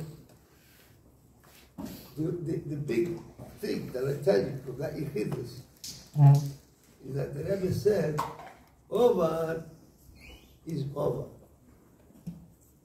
3 words. Profound, profound, profound word. Because sometimes you don't want to do something. You really want to, but you feel that you already blew it. You did something really you shouldn't have done. Or didn't do something you really should have done. So just think of those 3 words. Over is over. Forget it. Everything is today. Every day is a lifetime. That's really what life is about. Every day is either if it's a 1 day or 1,000 years, it's nothing. It's finished. It goes every second. The future is becoming the past. There's no moment. There's no present. Except to the Abel. I once said this to the name of Butterfly. He said right away, I said, since Stocken Hoyer. With every second, the future is becoming the past. He said, except by the Eibishter, everything is like.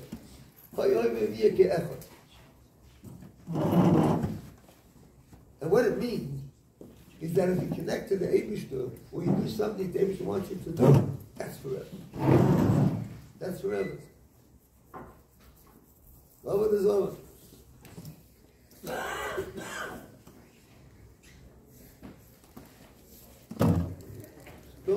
I heard what the word was, I can't hear it from the Rebbe. V'hos and Soton, v'foneinu v'yachareinu. There's a Soton that says, I got plenty of time yet, I'm just a young guy. And another Soton which says, it's too late, I blew it a bit. I made enough mistakes in my young life. And they're both Sotons, they're both full. The reality is, tonight, today, you can create eternity. And that applies to every minute. Chaim, Chaim. Das sagt, nehmen wir uns im Teva und von Nerven.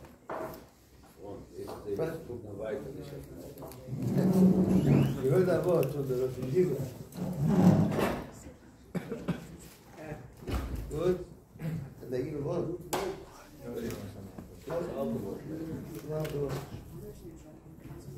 Und nicht gehört. You want to give advice and tell someone in advance. Don't think about the past. Only think about the future. Amen. All the present. It's good, a backdrop. I tell people the only show in town.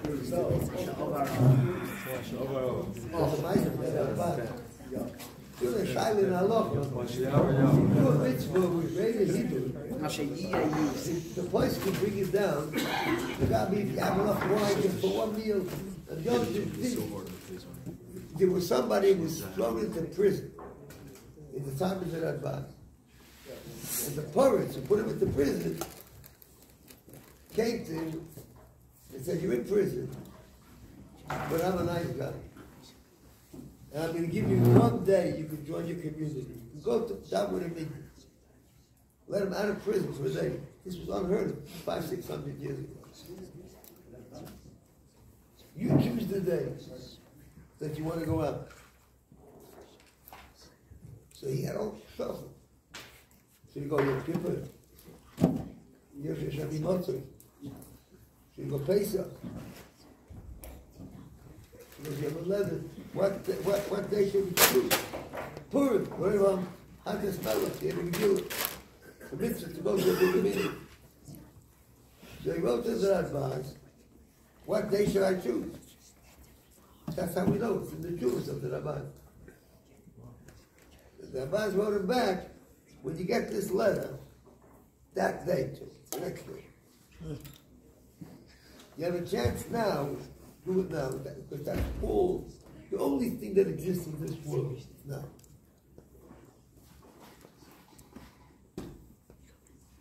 You think you're going to put something on, you'll always push it away. If you say now, it's now. We want Mashiach? Now! I once had a son, 5 years old, who had a Farbrengen, it was a Shabbos B'nation, it was 2 Farbrengen, and he wanted to go home and have Seder Shabbos. It was a couple of hours in between. And I was talking to someone, and he's pulling me to go home. He said, "I want to go home." I said, "Soon." He says, "Now." I say, "Soon." He says, "Now." He said, "I want to go now." I said, "You're going to go soon." He said, "I want to go now." And he said now with such a chayes. I said, "When do you want Mashiach?" He says, "When we go to the..." That's the issue. Das ist die Weihe.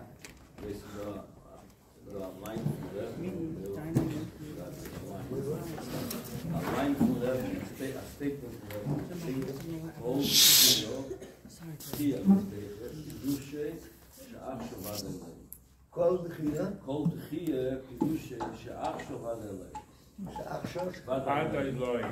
Now for sure. Every delay of something you're supposed to do, the only thing that you know about it is that you're not going to do it.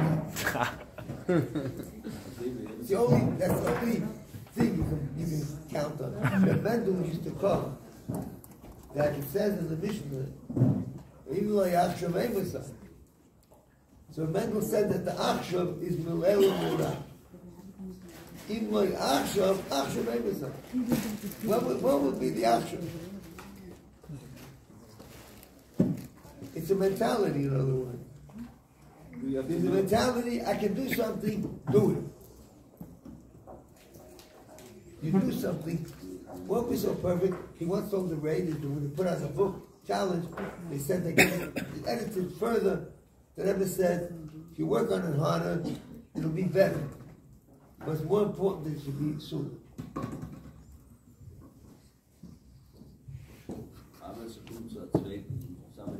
Somebody asked for a loan.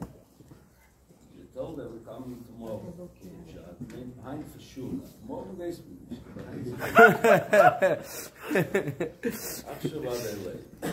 We need my cap to speak. Yeah. Okay, boys. No. Time to call it a day. Whoa! No. The Meister, one time, we have to call Mordechai the Yahweh to school. Ask him, Lifnei or Achrei? Er hat schon fertig gezogen, oder noch nicht gezogen? Das ist auch Achrei. Der Rabbi hat gefragt, dann 45 minutes. Later on, I called them, wasn't there happy to that. So I'm not you told me, why not ask the Rebbe? Why was the need?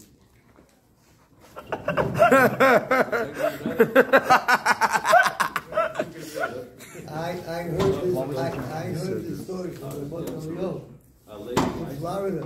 He said it in Malamalki in Bel Harbor, in Miami, about 15 years ago. I think that he asked the Rebbe if he wanted to. He didn't say who the mosque was. He said it was a mosque. And he asked the Rebbe to please roll with this. And then he realized. Ivy Klein. Told the mosque to pull him up. He said, the Rebbe did not tell him. They should the set up the mosque. That's what he told me. The 300 people. Vier de grote linkermotor, spetter de linkerplein. And he also asked, Can you repeat that? We didn't hear the story. Can you repeat what Mordechai said? In Florida, can you repeat that? Couldn't hear over here. Can you repeat that? We couldn't hear what you said. I will repeat it, but I tell you, it's not necessarily, it's something that if you don't know it, you can live 180 years and be a tzaddik gomer b'yira v'ava b'tanugim, even if you don't know it. If you just that the chief rabbi, the Rishon LeZion of Israel, was spoke on the phone with the Rebbe for 45 minutes. So two different secretaries of the Rebbe phoned him to ask. They were just curious to know what it was about. And he said, look, I wasn't the only one on the phone. You can ask the Rebbe. That's it. Why do you have to go so far? You can go I heard that the Rebbe, that he asked the Rebbe, well, did you want to check on me? And the Rebbe told the mosque, he didn't give any name of the mosque. I heard this story from Rabbi myself. And in a public thing. He said the mosque called back that the Rebbe told the mosque, called to assure him that the Rebbe did not tell him to ask that question.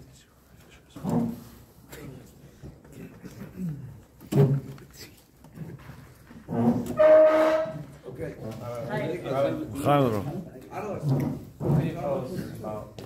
What can you tell us about Yankel Merkov? Yankel Merkov. Yankel Merkov. I heard. Das Ich ewige. habe die Farbrengen da und Janko bekommen, ich habe jemand, ja, bei schon und der ist heiß. Never like I told it. He wants more. Came to Montreal for his son's wedding, showing day before. I'll tell you something about your uncle. So I think this character here, I think he talked to him. We wouldn't shoot it together. When he stretches his ears, you sign his chest. I was together with it. Anyway, he talked to me. I'll tell you He talked to me. I'll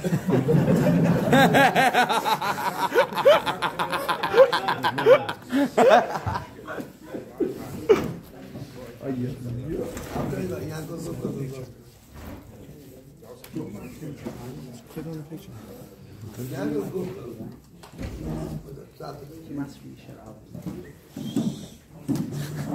his birthday was in Chestam.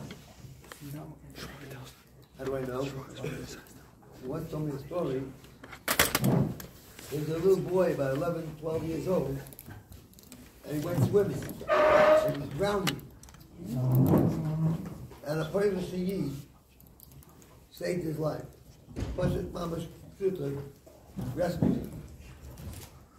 And he said, I sit down, he was like 12, 13, but not much more, but a mitzvah, maybe younger than a mitzvah. But he said to him, when I die, say conscious of it. It turned out, he found out, he looked into it, this man had no children. That motherless love. And the man said, say Kaddish. So he followed this person, and the end is, the person passed away on Ches Tammuz, on Yaakov Zucker's birthday. That's Tammuz. Now, Yaakov Zucker was a surgeon, but I think he was a very old Jew, and he worked on being Makar people. You know Mr. Glick in London? Rabbi Ron Glick, they ever called him the tankist of Europe. He was a businessman. And I've got Ubuk was Makar and many other people, even though he could hardly speak English. And he was a big Morosh Choyim. He worked on Mivtzoyim. They ever made Mivtza Mezuzah, he took Mezuzahs and he checked them. I was working with university students. I gave him, like once I gave him a bunch of mezuzahs in an envelope, and he brought them back, and he threw them down on my desk and said, "Calm kosher." He's just about kosher. So I told him in a very respectful way, he's much older than me. I said, "Can you tell me, is there a bigger difference between Pasul and Kam Kosher versus Kam Kosher and the biggest hit that ever happened in this world? Which is a bigger separation?" In other words, if it's kosher, it's Kam Kosher. It's kosher. It's kosher just like the most Mehudadik mezuzah is kosher. Make it sound like it's, it's just about kosher. Penis. He gave me a very good answer.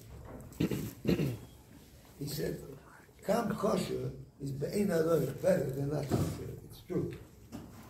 But I'm saying it's Kam kosher, you should know that it's all it's prone to get frayed and to become possible. Machaykek. As it is now, it's perfect.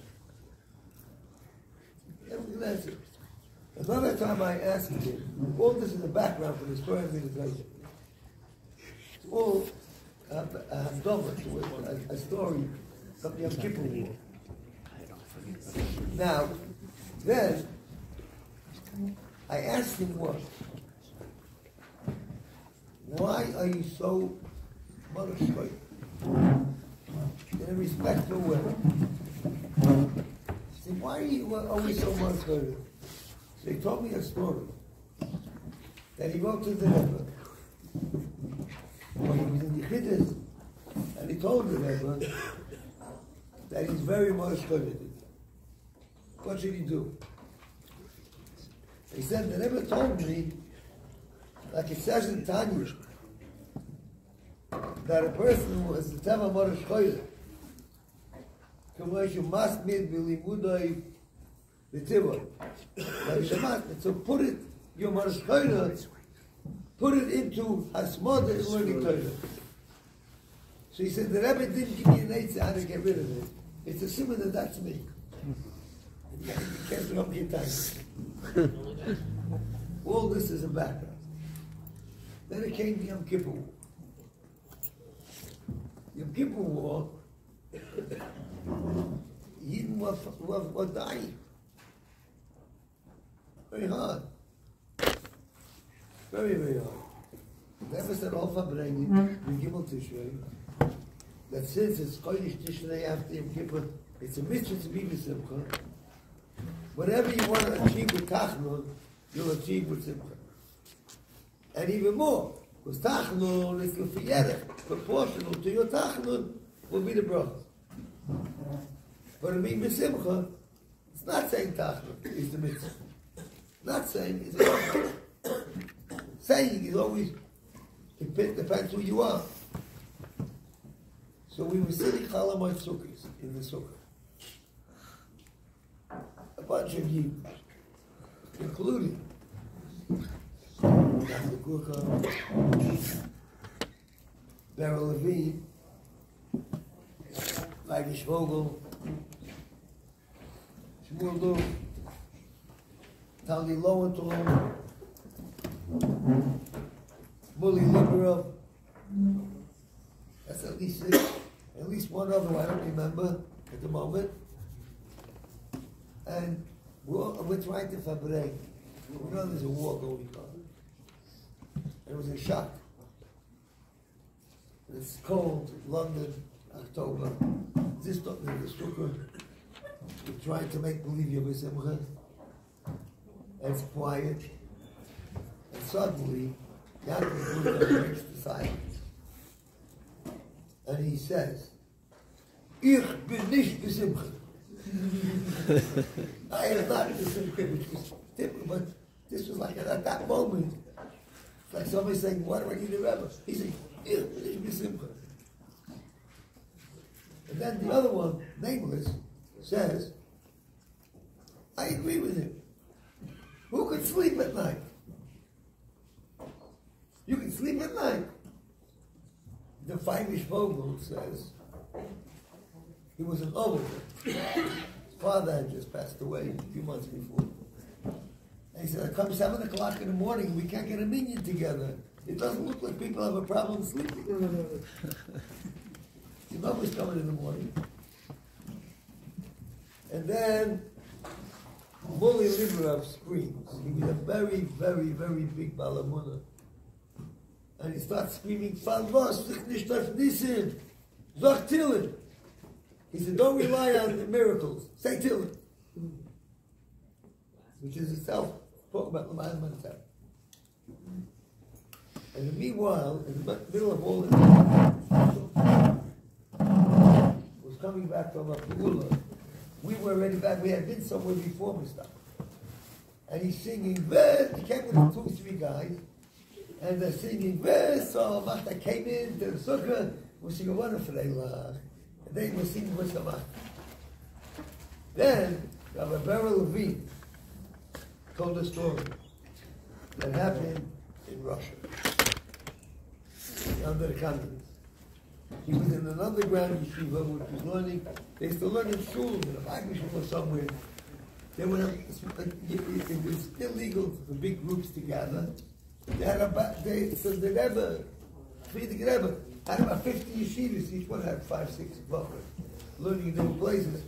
So it shouldn't be too obvious to the neighbors who reported to the police. So they're sitting in the shul, and they're learning the Siddur. And in the Maimon was talking about Havaya de Le'ela and Havaya de L'Safra. It says, Hashem Kelach Muhammad. So in Kabbalah says there's a higher Havaya, lower Havaya, and the Maimon was going by Riches into The difference, you violate one another. And there was a Choshen the Yid, not a Choshen, but he's the Gabbai of the Shul. And he's in the Shul because he lived there basically. And he hears these guys for half an hour talking about violence after, and he starts screaming at them. What do you mean violence? The Eibishter finished. What are you going into levels? The Eibishter. So Beryl Levine said that we're sitting there talking about Amar Simcha, Amar Simcha, cannabis. 7 o'clock, when they don't Simcha, and in comes somebody and zinc matan. He said, that's what you do what you're supposed to do. That's the story. Giving you a snapshot of life in the middle of the people world. You want another story of the world? Yeah? I'll tell you a story of blow you away. Blow you away.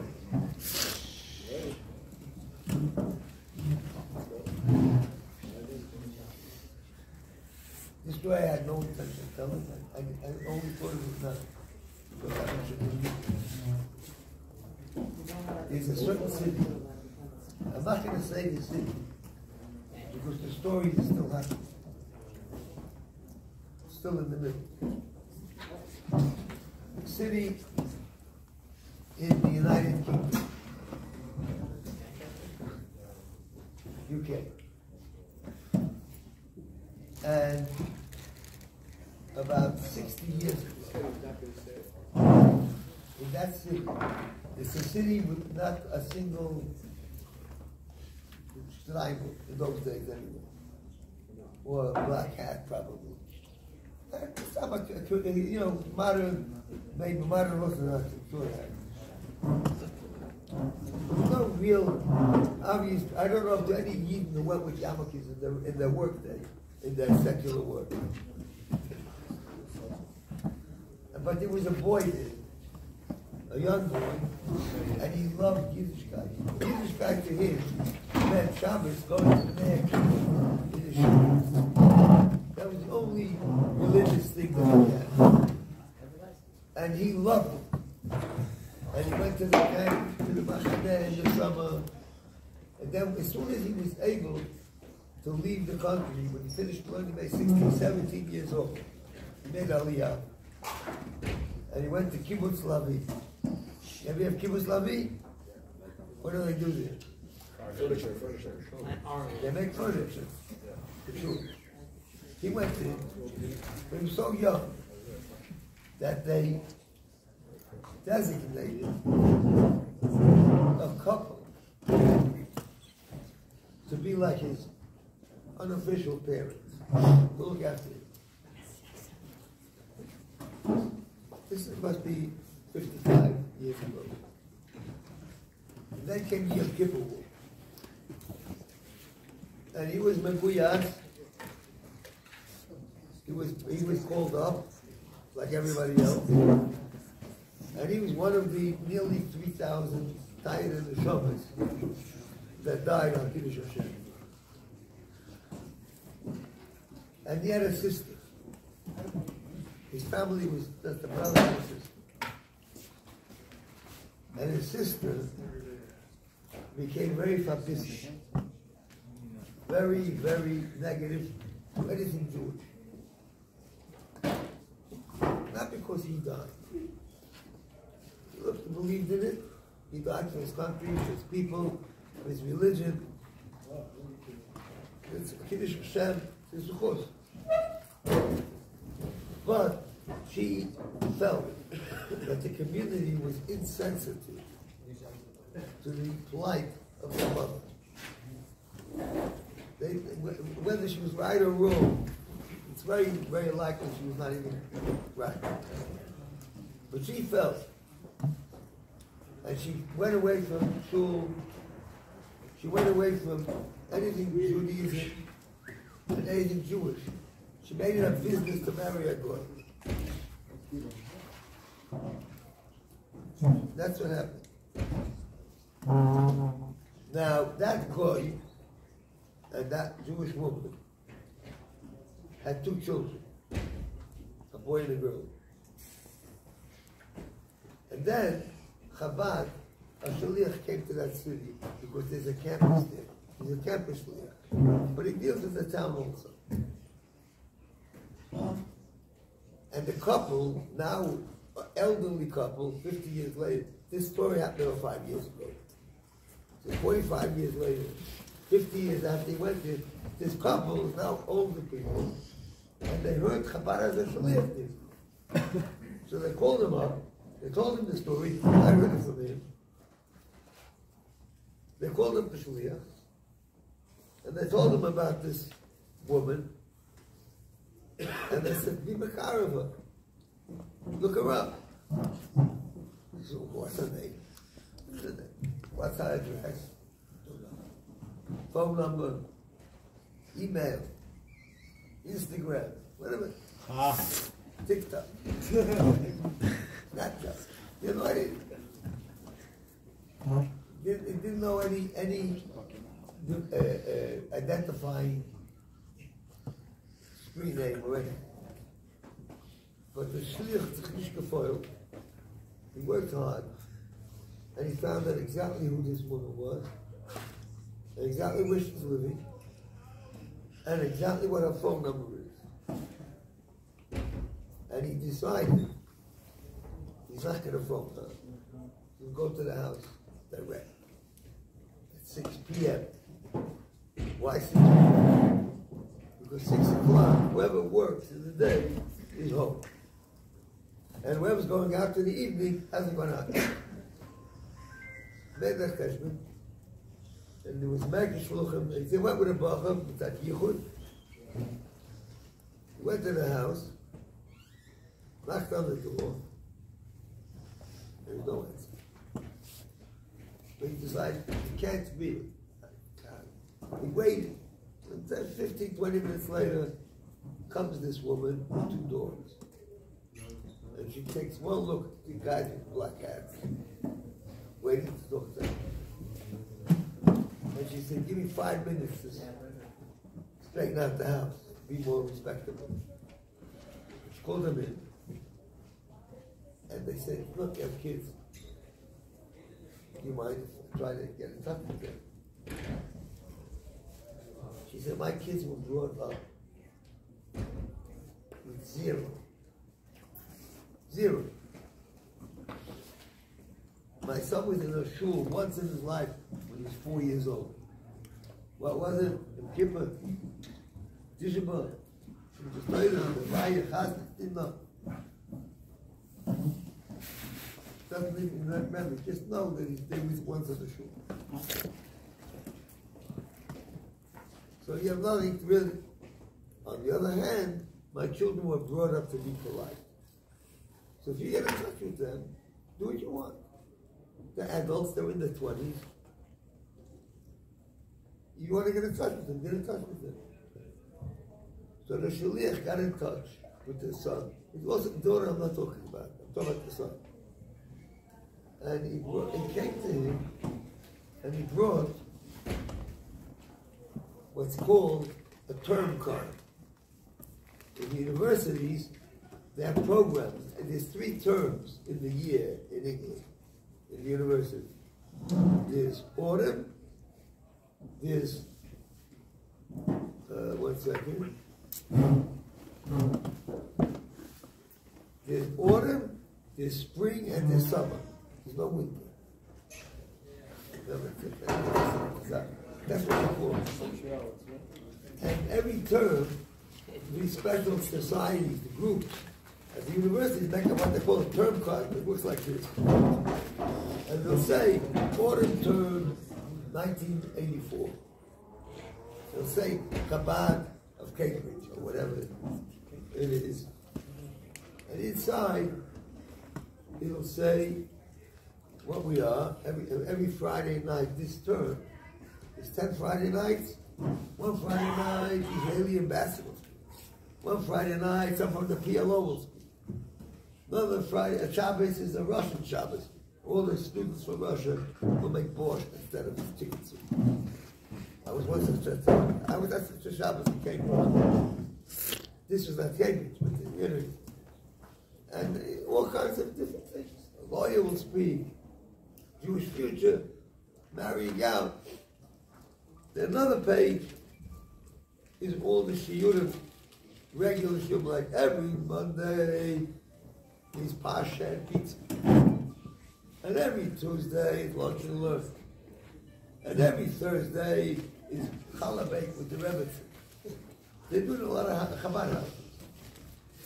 So he goes to this guy, and he brings this term card. And he explains to him, he says, come along, you meet people in their 20s. You'll be able to socialize with young people. So the guy says, look, thank you for the card. Yeah, you know, I was never in a synagogue. He was very polite, very nice. We came Friday night, and he didn't turn up. Second week, he didn't turn up. The third week, he appeared wearing a coat, and he sat with the coat in the corner of the table, nearest to the door. The whole evening, just watching everything happen. Didn't say a single word. Then a few days later, he came to Pasha and Pizza, something in the week. And then he started coming every Friday night. I heard the story about 6-7 years ago from the Shliach that was in for the kiddos. And we had a special meeting of all campus shluchim of England, including myself, because even though I haven't done it the last 48 years, but I was the one that began campus work in Israel 55 years ago. So, the week, he's coming there for about 6-7 weeks. And the Shliach announced Friday night, next week, I'm not going to be here. Because I'm going to a conference in New York of thousands of rabbis. See, this is his wife will be here, or maybe they will, but I don't know what arrangement they made. And this woman waited till everybody went home. And the last one, at midnight, and he said to the rabbi, Shliach, would it be appropriate for me to ask you to bring me something from New York? The Shliach said, sure, it's appropriate. What do you want me to bring? He said, a picture of the man. He said, which man? The man that's on the wall in your house. He didn't know the name. But he said, just like the man on the wall. So Shliach said, definitely. Can I ask you a question? Would it be appropriate for me to ask you why you want the picture? So he says, I'll tell you. So you come to me, you bring me your card, and you're selling me your product. You know, in the 21st century, a lot of people giving out cards on the street. This one has selling vitamins. This one is selling a special vegan diet. This one is selling alternative medicine. This one's got a gym plan, a gym. Everyone's selling their product, what they want to sell you. As far as I was concerned, you came to me. I was polite because I was supposed to be polite. But I was not interested. You're just another person selling another thing. I put the program down, and 2 weeks later, I was clearing up my flat, my apartment, and I decided I was throwing it out. Before I threw it out, on the back page, there was the web. The link to the web. So I went onto the web. And then I went onto the link on the web, And he went on to the link, and there was the man. He saw a Sikh of the Rebbe. And I heard him talking. And I was very, very impressed. Because he didn't sound like he's trying to sell me his thing. He sounded like he's trying to bring something out of me. I said, wow, this is not something you find nowadays. And I decided I'm going to check it out. That's why I came Friday night to check it out. And then I thought maybe it's a fluke. I came to a weekday thing, and I saw this is something that cost him. And I want his picture. When I heard this story, I'll tell you in a minute where the story is holding now. I cried. Because I deal with the young generation. We didn't see Gimel Talmud. And my job as a principal of a school is to try to connect my Talmidim with the Rebbe. And you ask yourself, is it possible? And here's somebody who never knew a Tzuras Aleph, even when he asked to the picture. Never was in a shul except for a short while. At the age of 14, didn't know what. Doesn't remember it altogether. His mother said.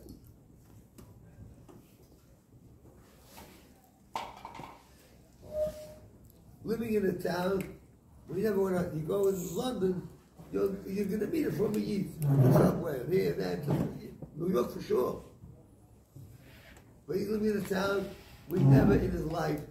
By the way, I found out later on, we lived in the most British, grubber part of the town.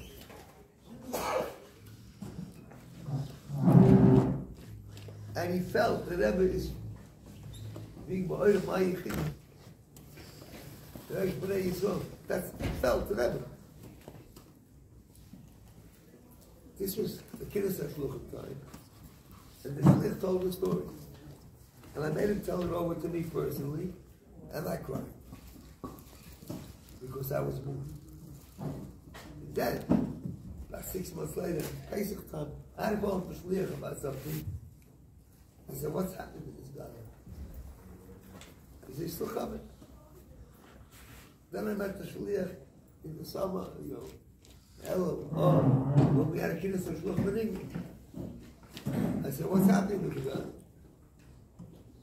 said, what happened to Rebbe's picture? He said, you can be mispolled. He's living in a part of town with all working men. Goyim, a town with a very small minority of Jews. They don't know what a Jew is.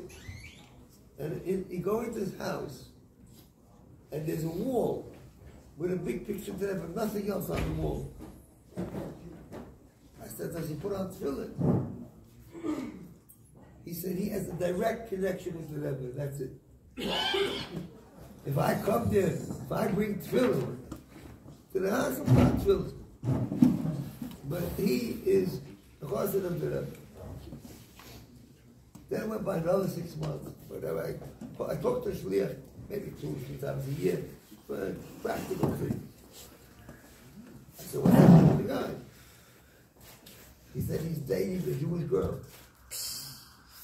who he met at the Chabad on the Friday night. And then, so durchgegangen, some more months, and the guy got married to that girl.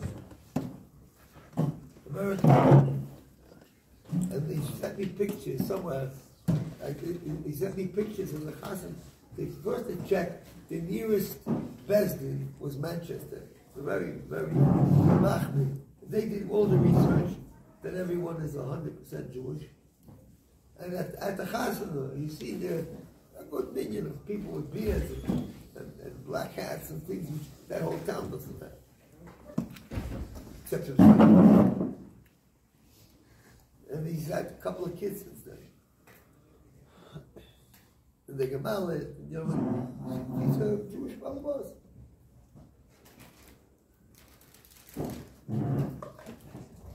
So, why is that story? Why do I say it'll blow your mind?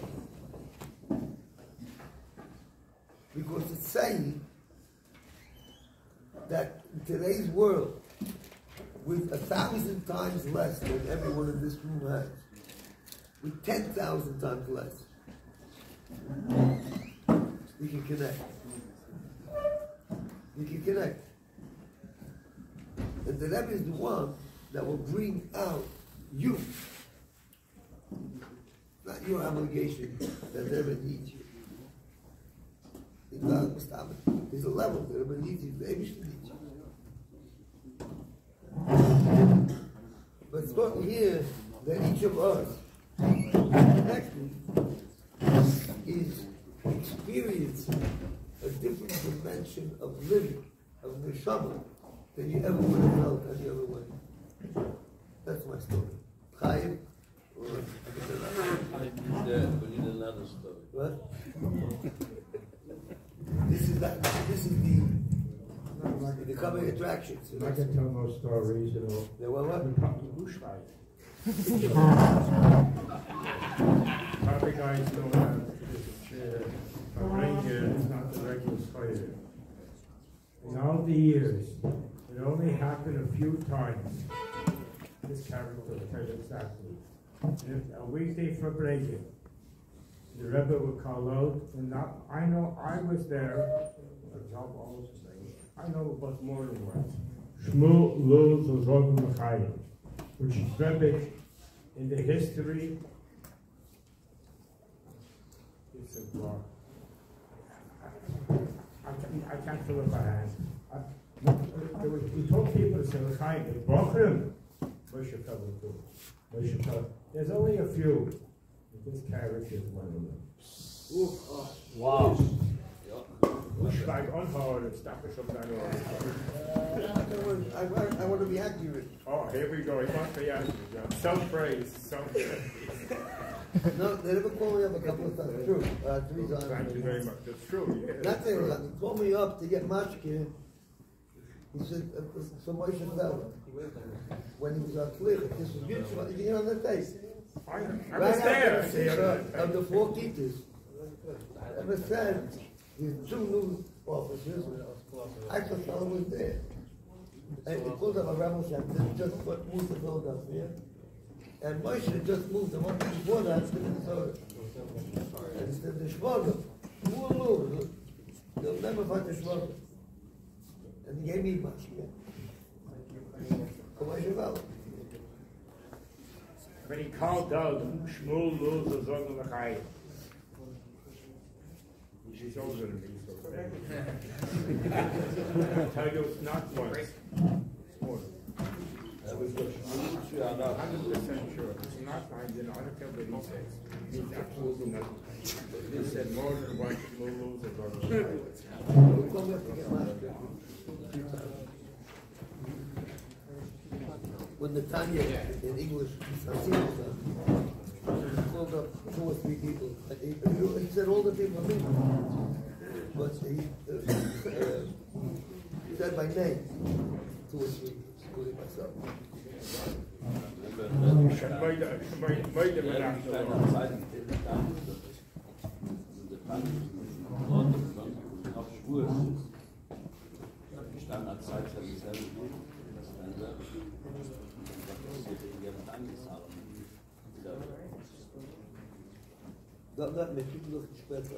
He gave out all the, it was 10 Zion too. And we were going to the airport. The taxis were there, waiting. He never said it to you, huh? And he gave, well, there's a whole story behind it. In Tafshin Lamed Dalet. Shmuel went to the school like every year. And my wife went. And our son, Shalom Ben, that's my shift. And I'm here. I'm later statement. My daughter is married to Meir Shlomo and Statement. My name. That Shalom Ben was half a year old. Lamadal, almost 50 years. I told my Shmuel, you're taking him, not Hakel. They said you take Tach. The Rebbe walked out of his room and he saw this boy and he smiled or something. My Shmuel said, it's Tach. I've come and it's Rebbe. Hakel. So the Rebbe said, next year, the whole family should come. And he talked to Lamadal, it was unheard of. He was our 8th child. Come to a family of 10 people. It was unheard of. Even Tishma. Shmuel. So I was not sure. That's to my wife. Whatever happens, all of us have to come. B'meshech Hashem. But all together, I'm not sure if he got it straight from the Rebbe. I told my Shmuel. So he was in New York for Yitzhak. There was in Yechidus, and he told the Rebbe, Shmuel is a super. You actually want the whole family to come here to Shmuel. So the Rebbe said, you don't always get it right, but this time you did.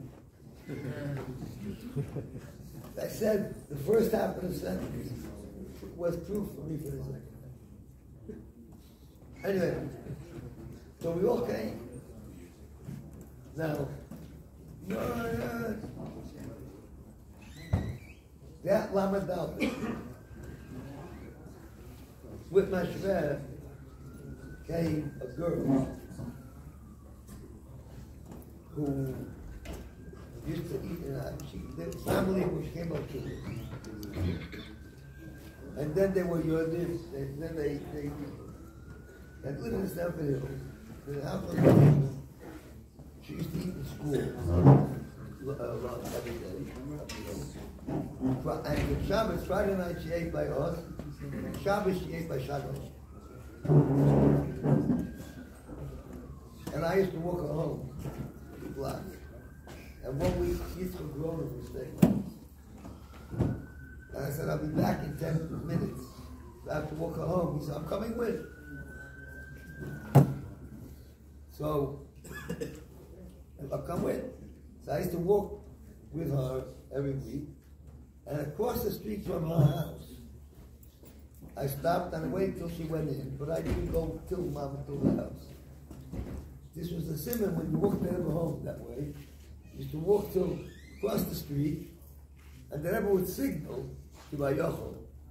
The Rebbe would lock the windows, or touch the window lock.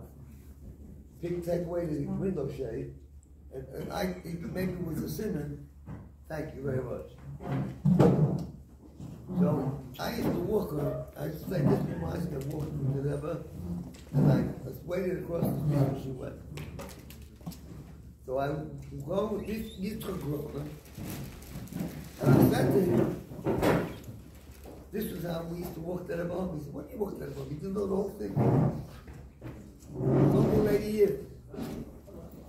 So he said, who chooses the Bachar? I said, I was told by the Rabbi. He says, well, how did I choose that? I said, they were pretty Chassidish Bachar.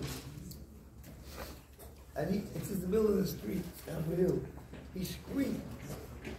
He said, Groner, you know, he could scream. He told me the story of the Baal Shem Tov. Baal Shem Tov wanted to know, who am I going to be next to in Gan Eden? And they gave him a name. So he went to the town where this guy lived. Nobody heard of him. And then he found out that at the back of town, Poshet to you. Very, very obese. Terribly overweight. And he wanted to watch the guys on Hogwarts. And he looked through the window. And the guy for breakfast has about 3 loaves of bread and about 25 eggs and cake and this and that, and lunch similar, supper similar. Poshet good hungry guests at every meal. So we can ask this guy and get ate. They told him Umayla, they don't make no mistakes. So this brother told me the story in Stanford. So he asked this guy, tell me your life story. And stuff like this, when he was 10 years old, he was going on a business trip with his father. They went to the forest. His father had a big amount of money. And Ganovim came. And they took the money and they tied my father to a tree. And they said they're going to burn him. He said, please don't. They said, we have to because otherwise you're going to massa on us. We have to kill you. But they said, we'll let you go if you shmatz him. And he said, that I will not do. And they lit the fire and he burned. So this man tells the Baal Shem Tov, he burned. In 30 seconds he was dead. And I made a achlokah that I'm going to eat in such a way that when they burn me, they're going to have to wait a long time. In other words, every bite he was taking was not Sama Mitzvah. Every bite he was taking was L'Shem L'Kadish to die al Kiddush Hashem. It was Shema Yisrael of Nila. Every single bite that he ever took of all that food. So he used to go and squeak. That's the kind of a guy who should walk the Rebbe home. That's the Rebbe. Look at the big fat guy. He wasn't exactly Anyway, so that girl, he touched him that Lamadal. She was big. He couldn't get Shadduchah, he tried. There weren't many people around. England. It wasn't like today. And my shver came with her. And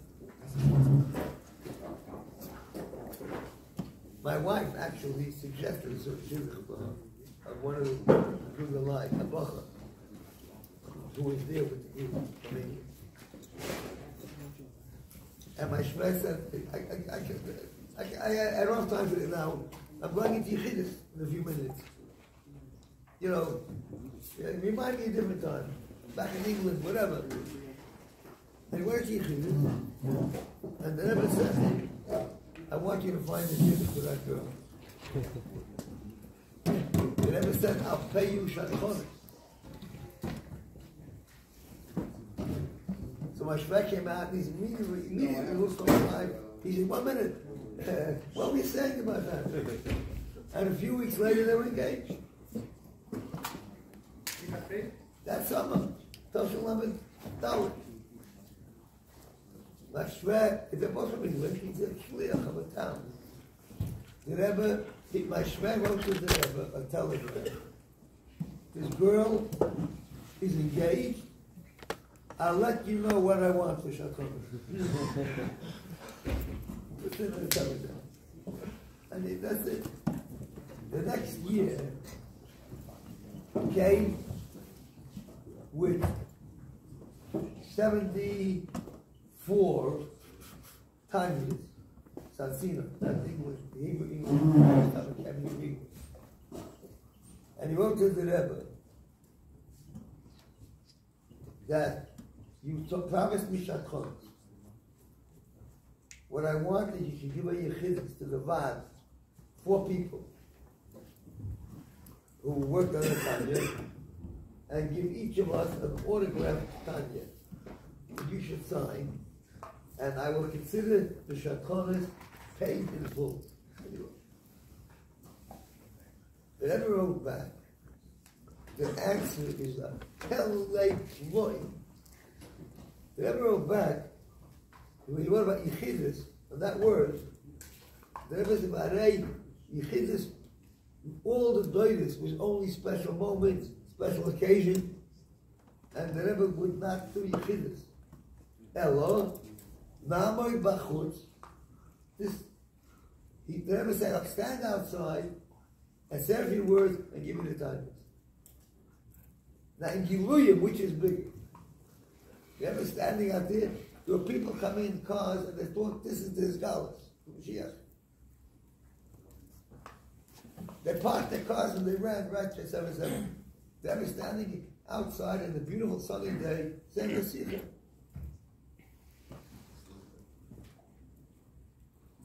And at the end,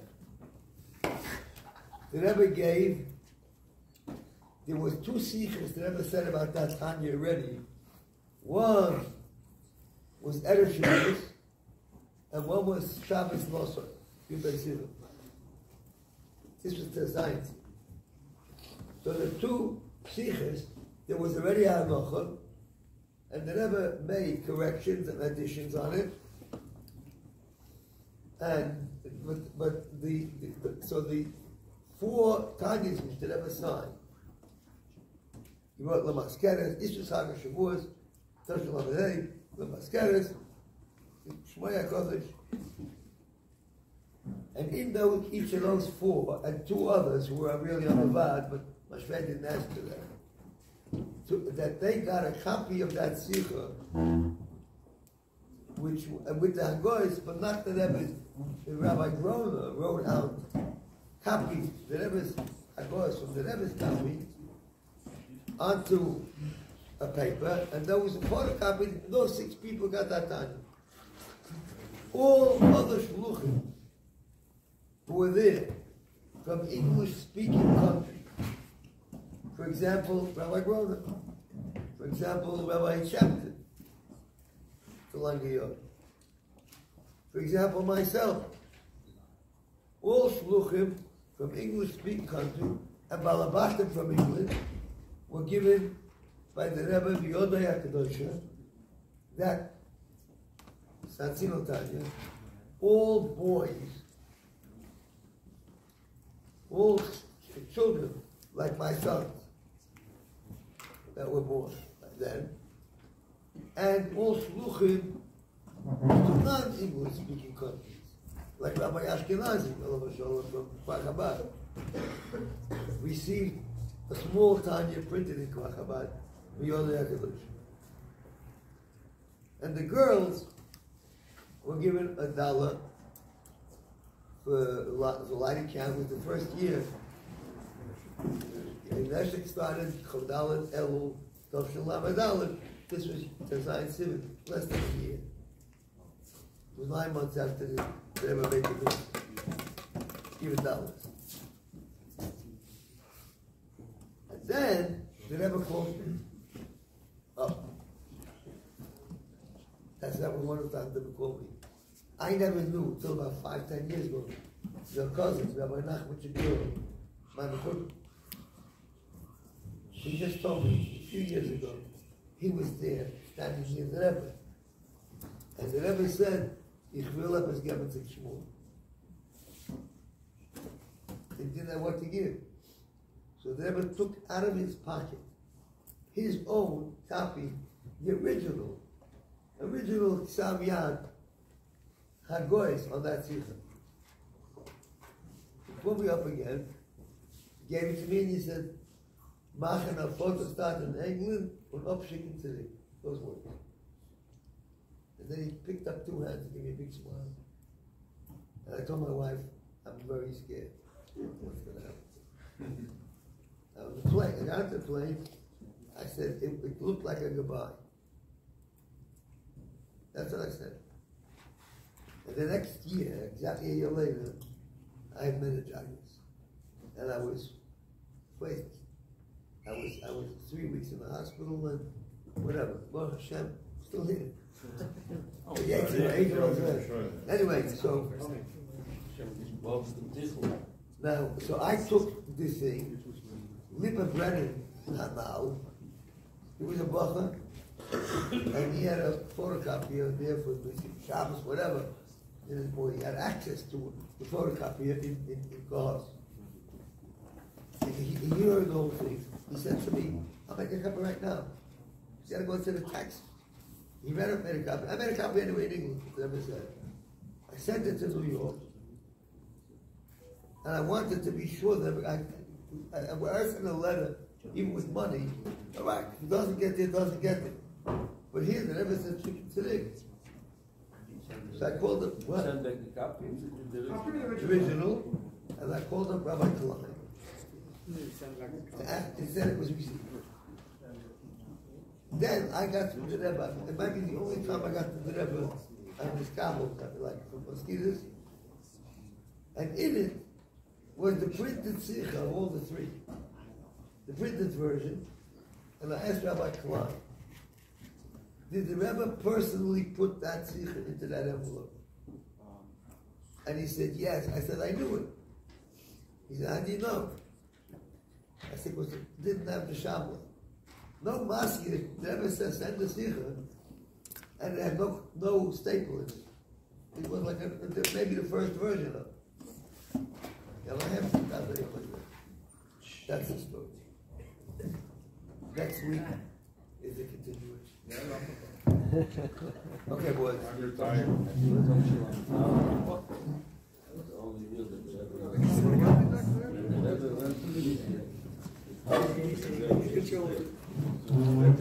Only 1 o'clock.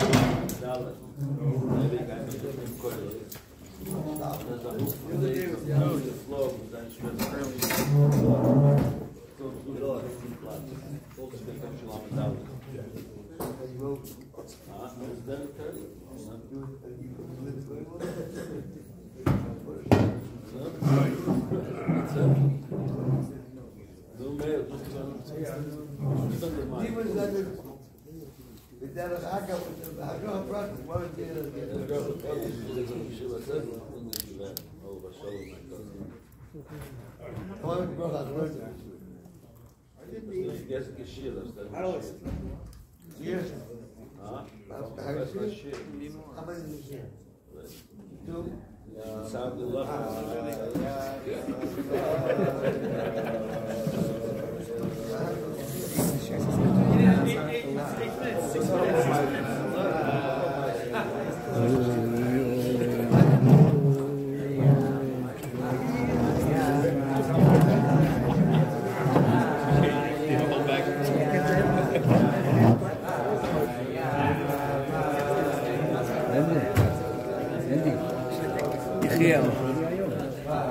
It's the same story. The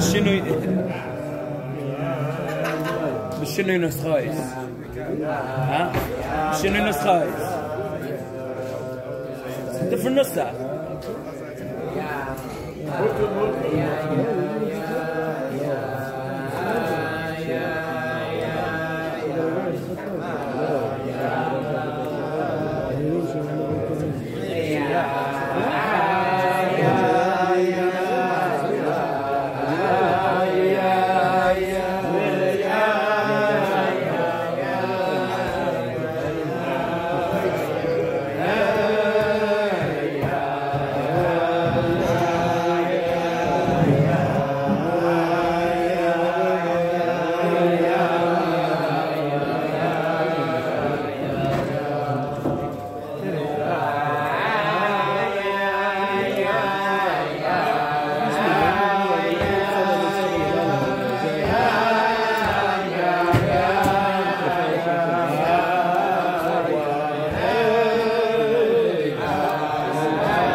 Just that story there.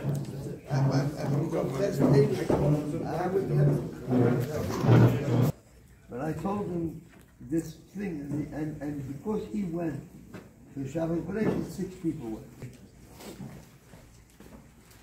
He went and he paid for one of those. 4 paid themselves, 2 paid somebody else. Now, so a lot of things happened at Shabbos. The 2 Riches by the Rebbe Zinchana. But I'll tell you one more. Moshe Feld used to write an article.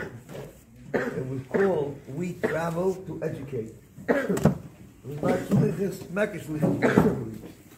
he wrote stories that, and then he was writing a little bit that happened in Minnesota, but then he stopped writing because his work became much more. And it was Muga every week. And the Rebbe Zinchana got the Jewish press by stories. And the Rebbe. So we came in, and the Rebbe said,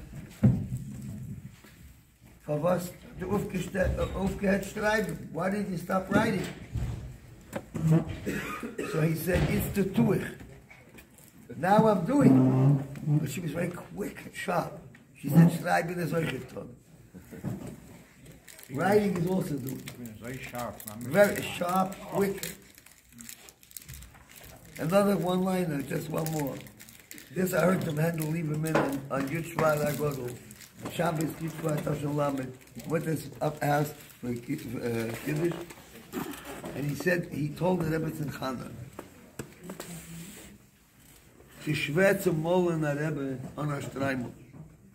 it's hard to paint a Rebbe without a streimel.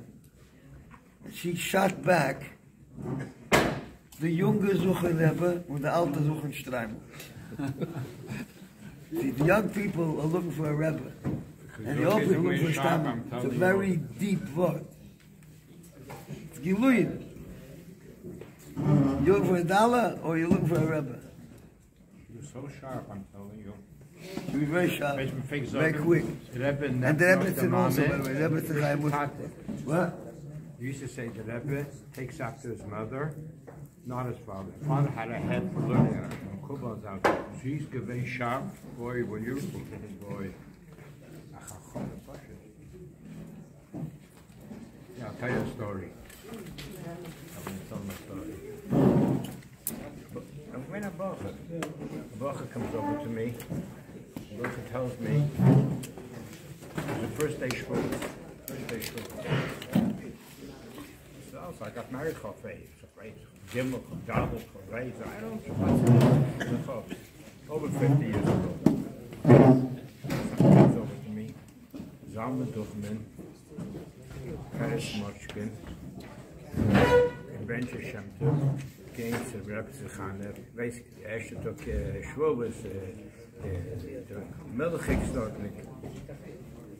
His Linz is starting. The cheesecake with all the time.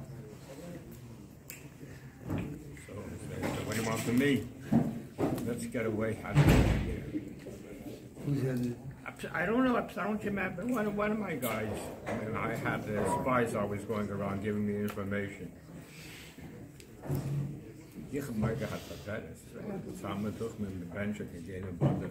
Perhaps he'll see me there and shoot me. So how are we going to get in? They say we're going to come there.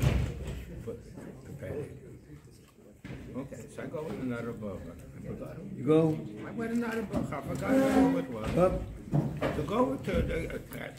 You offer to the Rebbe too? So we come to the door. Or we come there, he says, you're talking, not me. I said, excuse me, who made that up? I'm not talking. What? I should do the talking. So, okay, I'll do the talking. Anything's going to work. So gesehen, für die Ferien geschaut habe. So geht's hier in gehört, dass wir kommen die ältere Sieden, kommen machen Kiddisch, kommen auf die Reise. So great. Eine Weile wird keiner bleiben.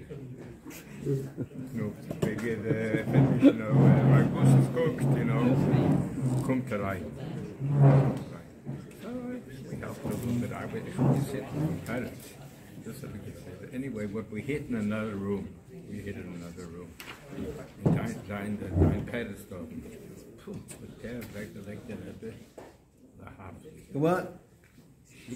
He was Farbrengen. Was the parents with her doing Farbrengen. Parents said, What were they talking about? the Rabbi, parents only about the Rabbi. What did he say? What about Yel Khan? What did he say? What's not to say? He said, your shots nicht was hat. Your shots nicht was hat. He's sent over maybe 20 times. And parents said, I was going to get cooked. He says, your shots nicht was hat.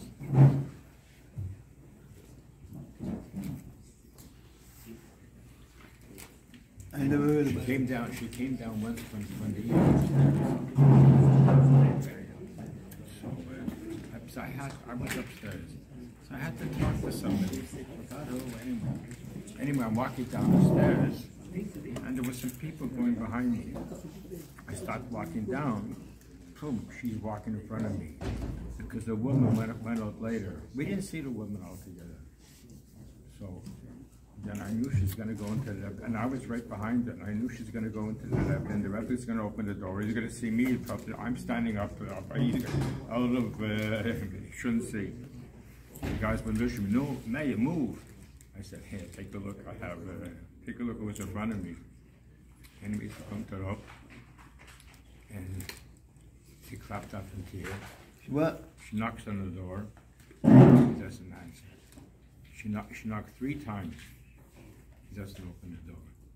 So she, you know, there was a handle by the door. You know, there wasn't a knob on the door. I mean, It still is. there was A clamp. a clump, whatever you call it. So she takes it and she put it up, and it made a lot of noise. She did it. Anyway, he opens up the door. That opens the door, so she says, "Entschuldig, bist mir da so getummelt." Der Rabbi gave our lap. The mama geschuldet zu der Sohn. He gave our lap. He gave our lap. Something like that. It was like a noise. The Rabbi gave our lap. He left the door open, put on his coat, and she gave me Yom Tov Shabbos. He gave me the mantle. Even in the summertime, and he walked them home. And we used to walk her, hold it under the arm, hold it there. So Walk one step behind them. I once followed them. Oh, I followed When you. after the Seder, in the second night of place, before the Farbrengen, he walked home to pray. She was tired. She stopped and sang. The what? The Rebbe looked ahead, and she was stopped saying, "John to today, John to today." Smart. I think one time the Rabbi walked with the Rabbi. How much he paid, and after the Seder. That's what it says. There's a Rav in the Oyer Chaim Shul near Mount Sinai Hospital in Manhattan, with my daughter is Uyo Vigny. This rabbi is about 95, and he told me that he met the Rebbe when I first started coming there, when they moved in.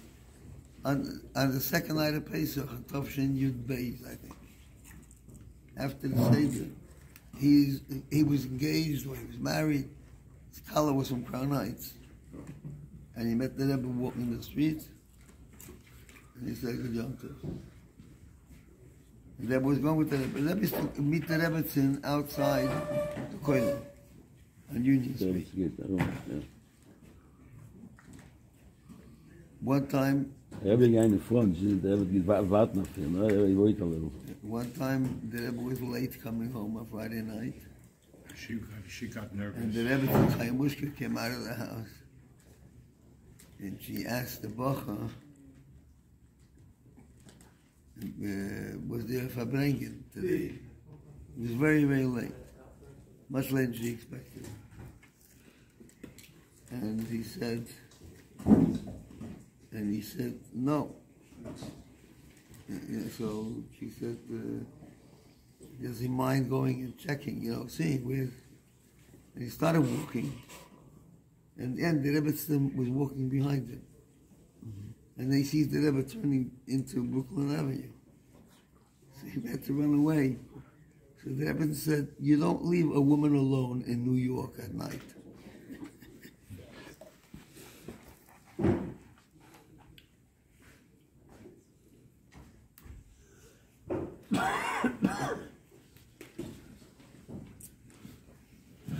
The election's a long one. And not that. I've got to do my shiurim.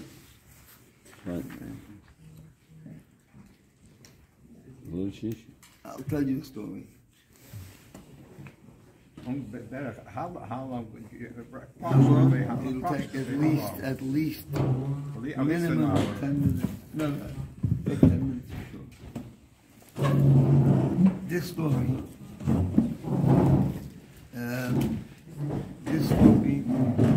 First is the story of the Alter Rebbe and the Mittler Rebbe.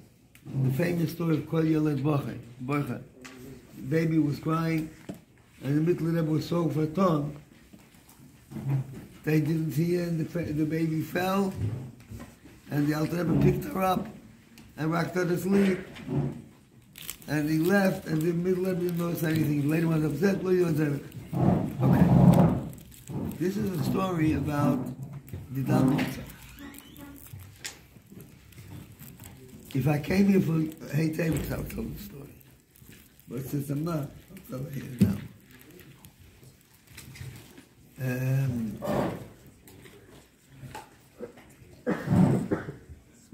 There was a tkufa, the Rebbe was afraid that they're going to steal further Sfarim. Before they had the equal from the court, that you can't take any book.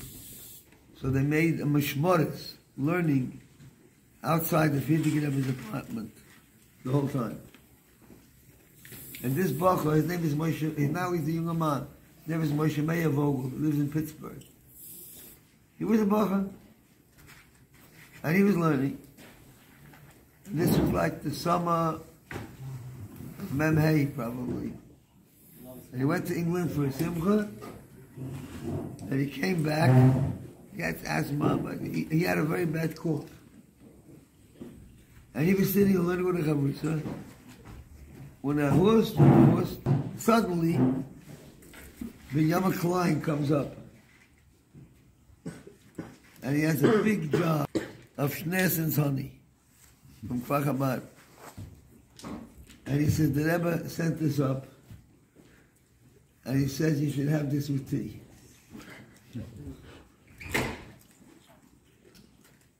It's part one of the story. Part two is what happened on Hey Tavis itself. I knew, by the way, they knew that there's going to be the verdict then.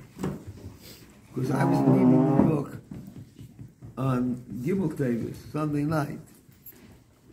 And Rabbi Krinsky's son told me, don't go, because tomorrow is going to be the Dan Nosach. I said, how do you know? So he said, because the judge left the whole file on this case, all the proofs and the deposition, everything was there in the court.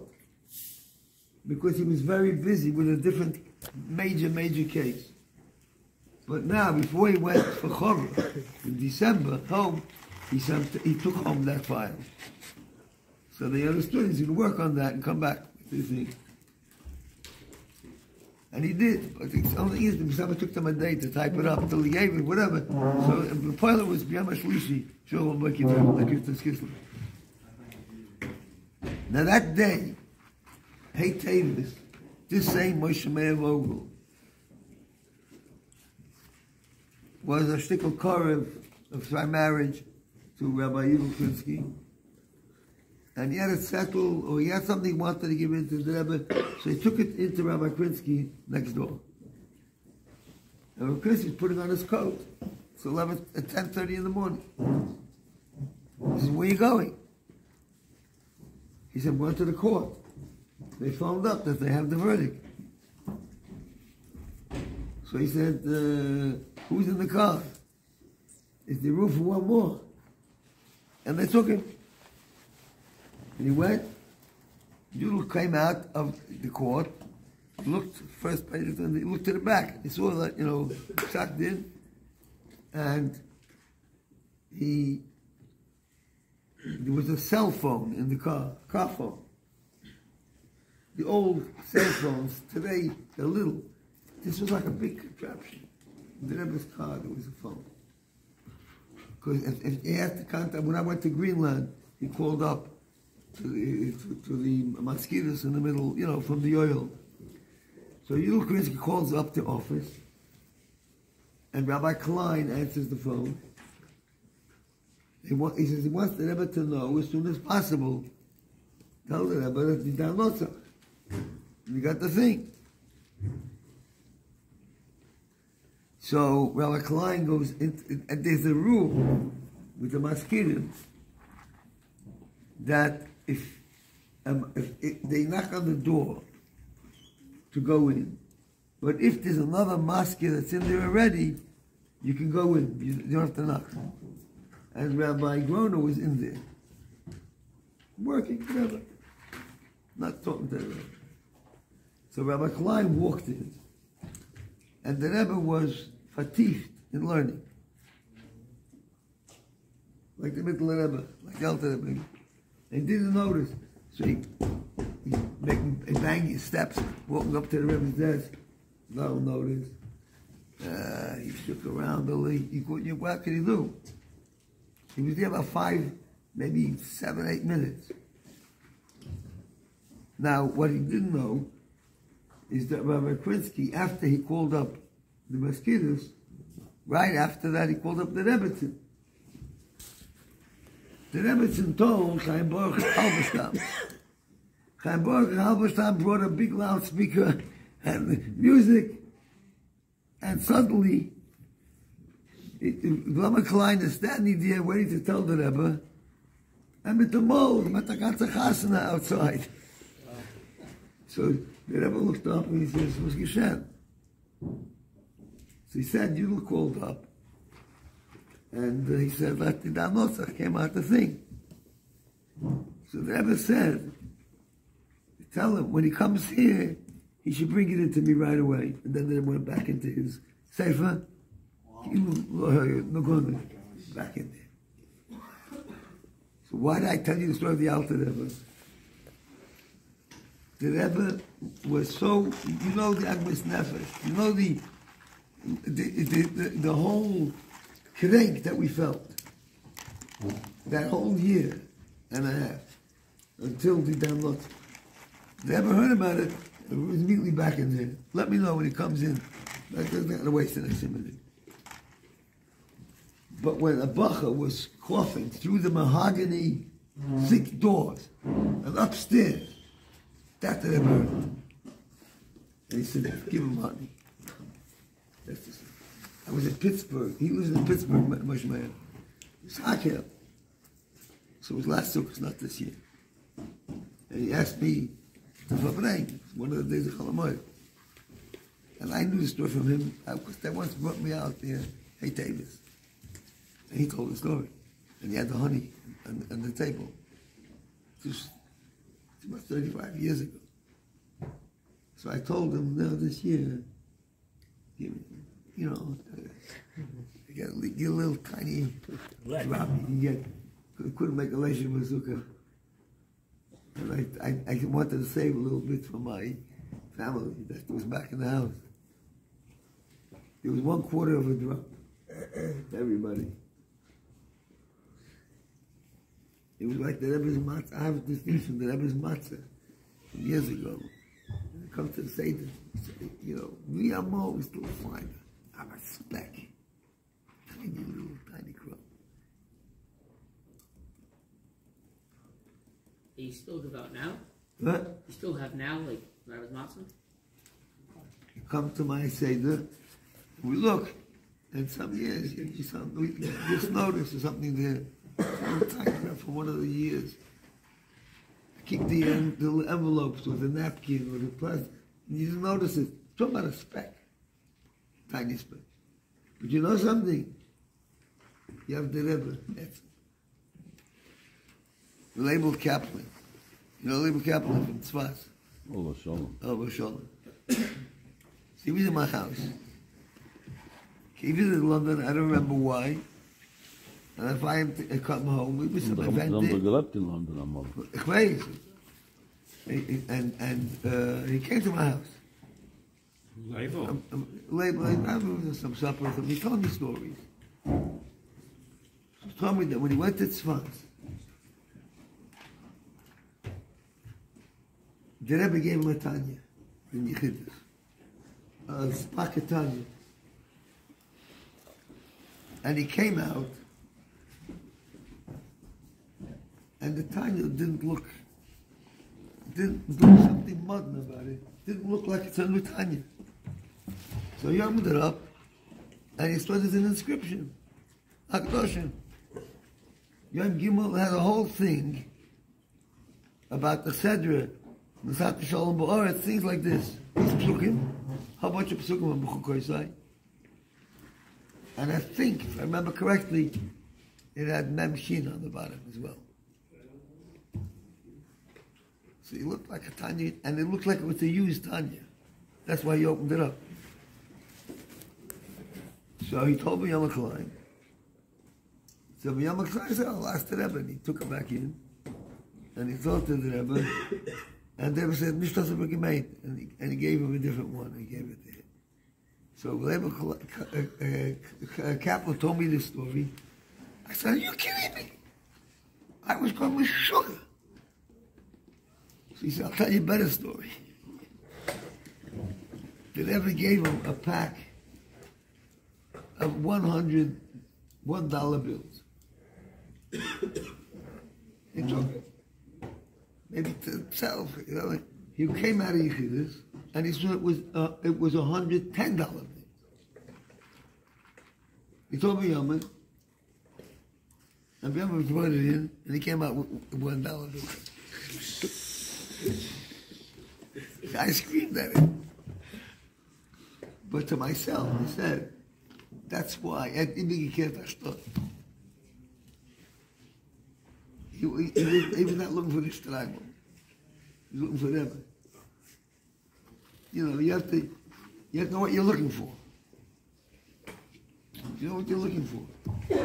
And you got a letter from the Rebbe, and it was also one of the Mufsim, Erev Yom Kippur War. They got a letter with those same psukim on it. A Michtav Kloli, just before Rosh Hashanah. What? I think it's just it's fine. You have to keep checking. It's Chelik Chavtas, I think, the Igris. I don't remember. But it had those basic. I said to him, Monoshach, if he's a Rebbe, he doesn't make a mistake. If he's not a Rebbe, what's he writing a Hagdosh, a Tanya to himself?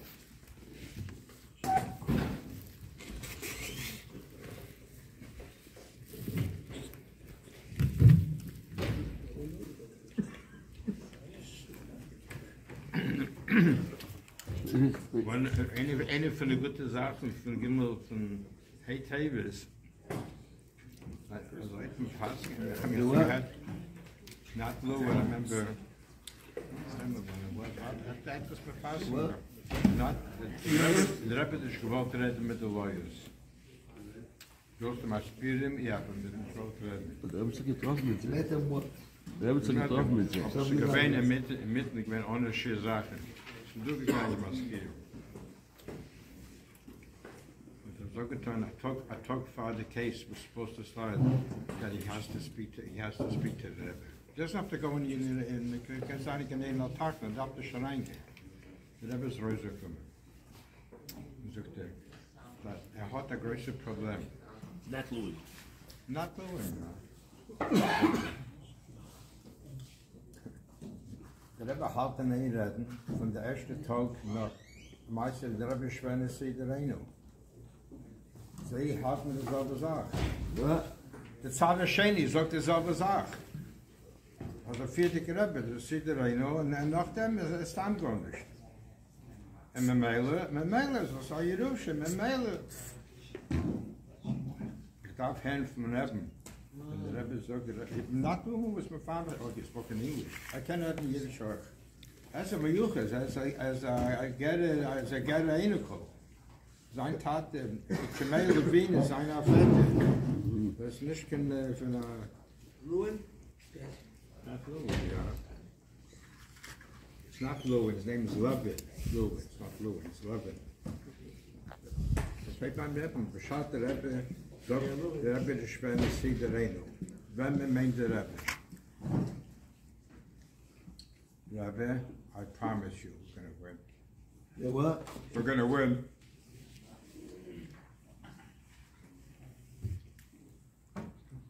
I'll tell you a story about the trial. The Rebbe called in Rabbi Yudel Krinsky and Rabbi Avraham Shem Tov to give them over to deal with it. So the Rebbe said, the Emes I should have called in Mendel Futterfaz and the Mayor after. But they, you guys deal with the things I called you in. Now, that was a derech agavdik word of the Rebbe. Within a month, Avraham Shem Tov's daughter, Esther Golden, was engaged to Meir Afton's son, Mori Afton, and Yudel Krinsky's daughter was engaged to Yossi Futterfaz, Mendel Futterfaz's Einikel. And I asked Beryl Futterfaz, with that shidduch, he says it was not even read when the Rebbe said that. That's not pshat. Just the Rebbe, derech agavdik word, a vettel.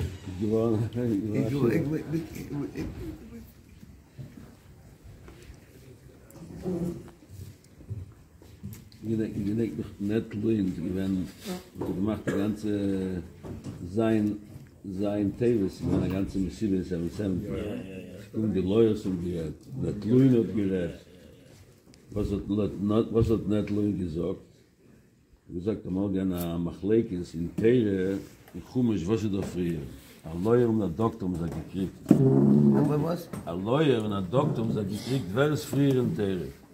Doktor sagt, der Doktor ist früher, weil man gedacht, Tom Chabek macht eine Operation bei Odomerischen. Der Doktor früher, sagt der Lawyer, nein, der Lawyer ist früher. Steht da, oh, so ist es so immer woher, sagt er. Wer macht so immer woher, nicht Lawyer, sagt er. He told us Das ist doch von dem Elon. he was in London.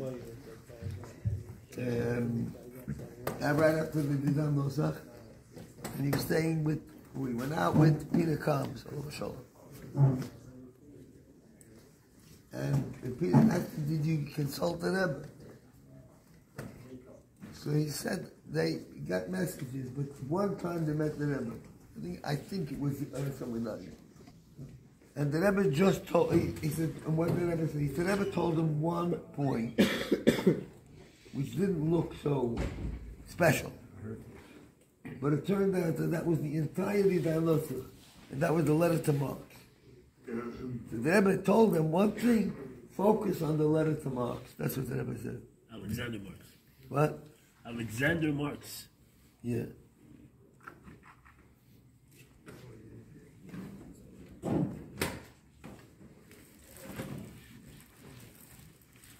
Rabbi, is the floor still I'll open? tell you something else. A bacher went on Mekashlichus. Saskatchewan, you ever hear of that? In this country. Saskatoon. And there, it was on Mekashlichus in the summer. There was a woman there who was not really Jewish. Her grandmother was, her grandfather. Grandfather was a Mashumid. And she was a cousin of Judge Tiffany. He had a relative Dalton. But, and she said, they were like liberal Jews, but she was very, very interested in Yiddishkeit, and her husband was Jewish, wasn't. But she said that the cousin, the judge, said that he was noiter not with the Dan Mokhtar until he heard a statement of a remarkable woman, and that was the Rebbe. He said that to his relative. The word from the Rebbe. The Rebbe mentioned the Sikha. Yeah. That was the deciding. Die belangt zu belangt zu The books belong to the Chassidim because my father belonged to it. That's like that, she said.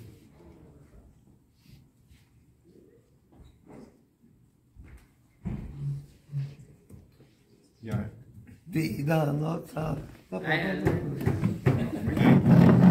Kislev doch Call it a day.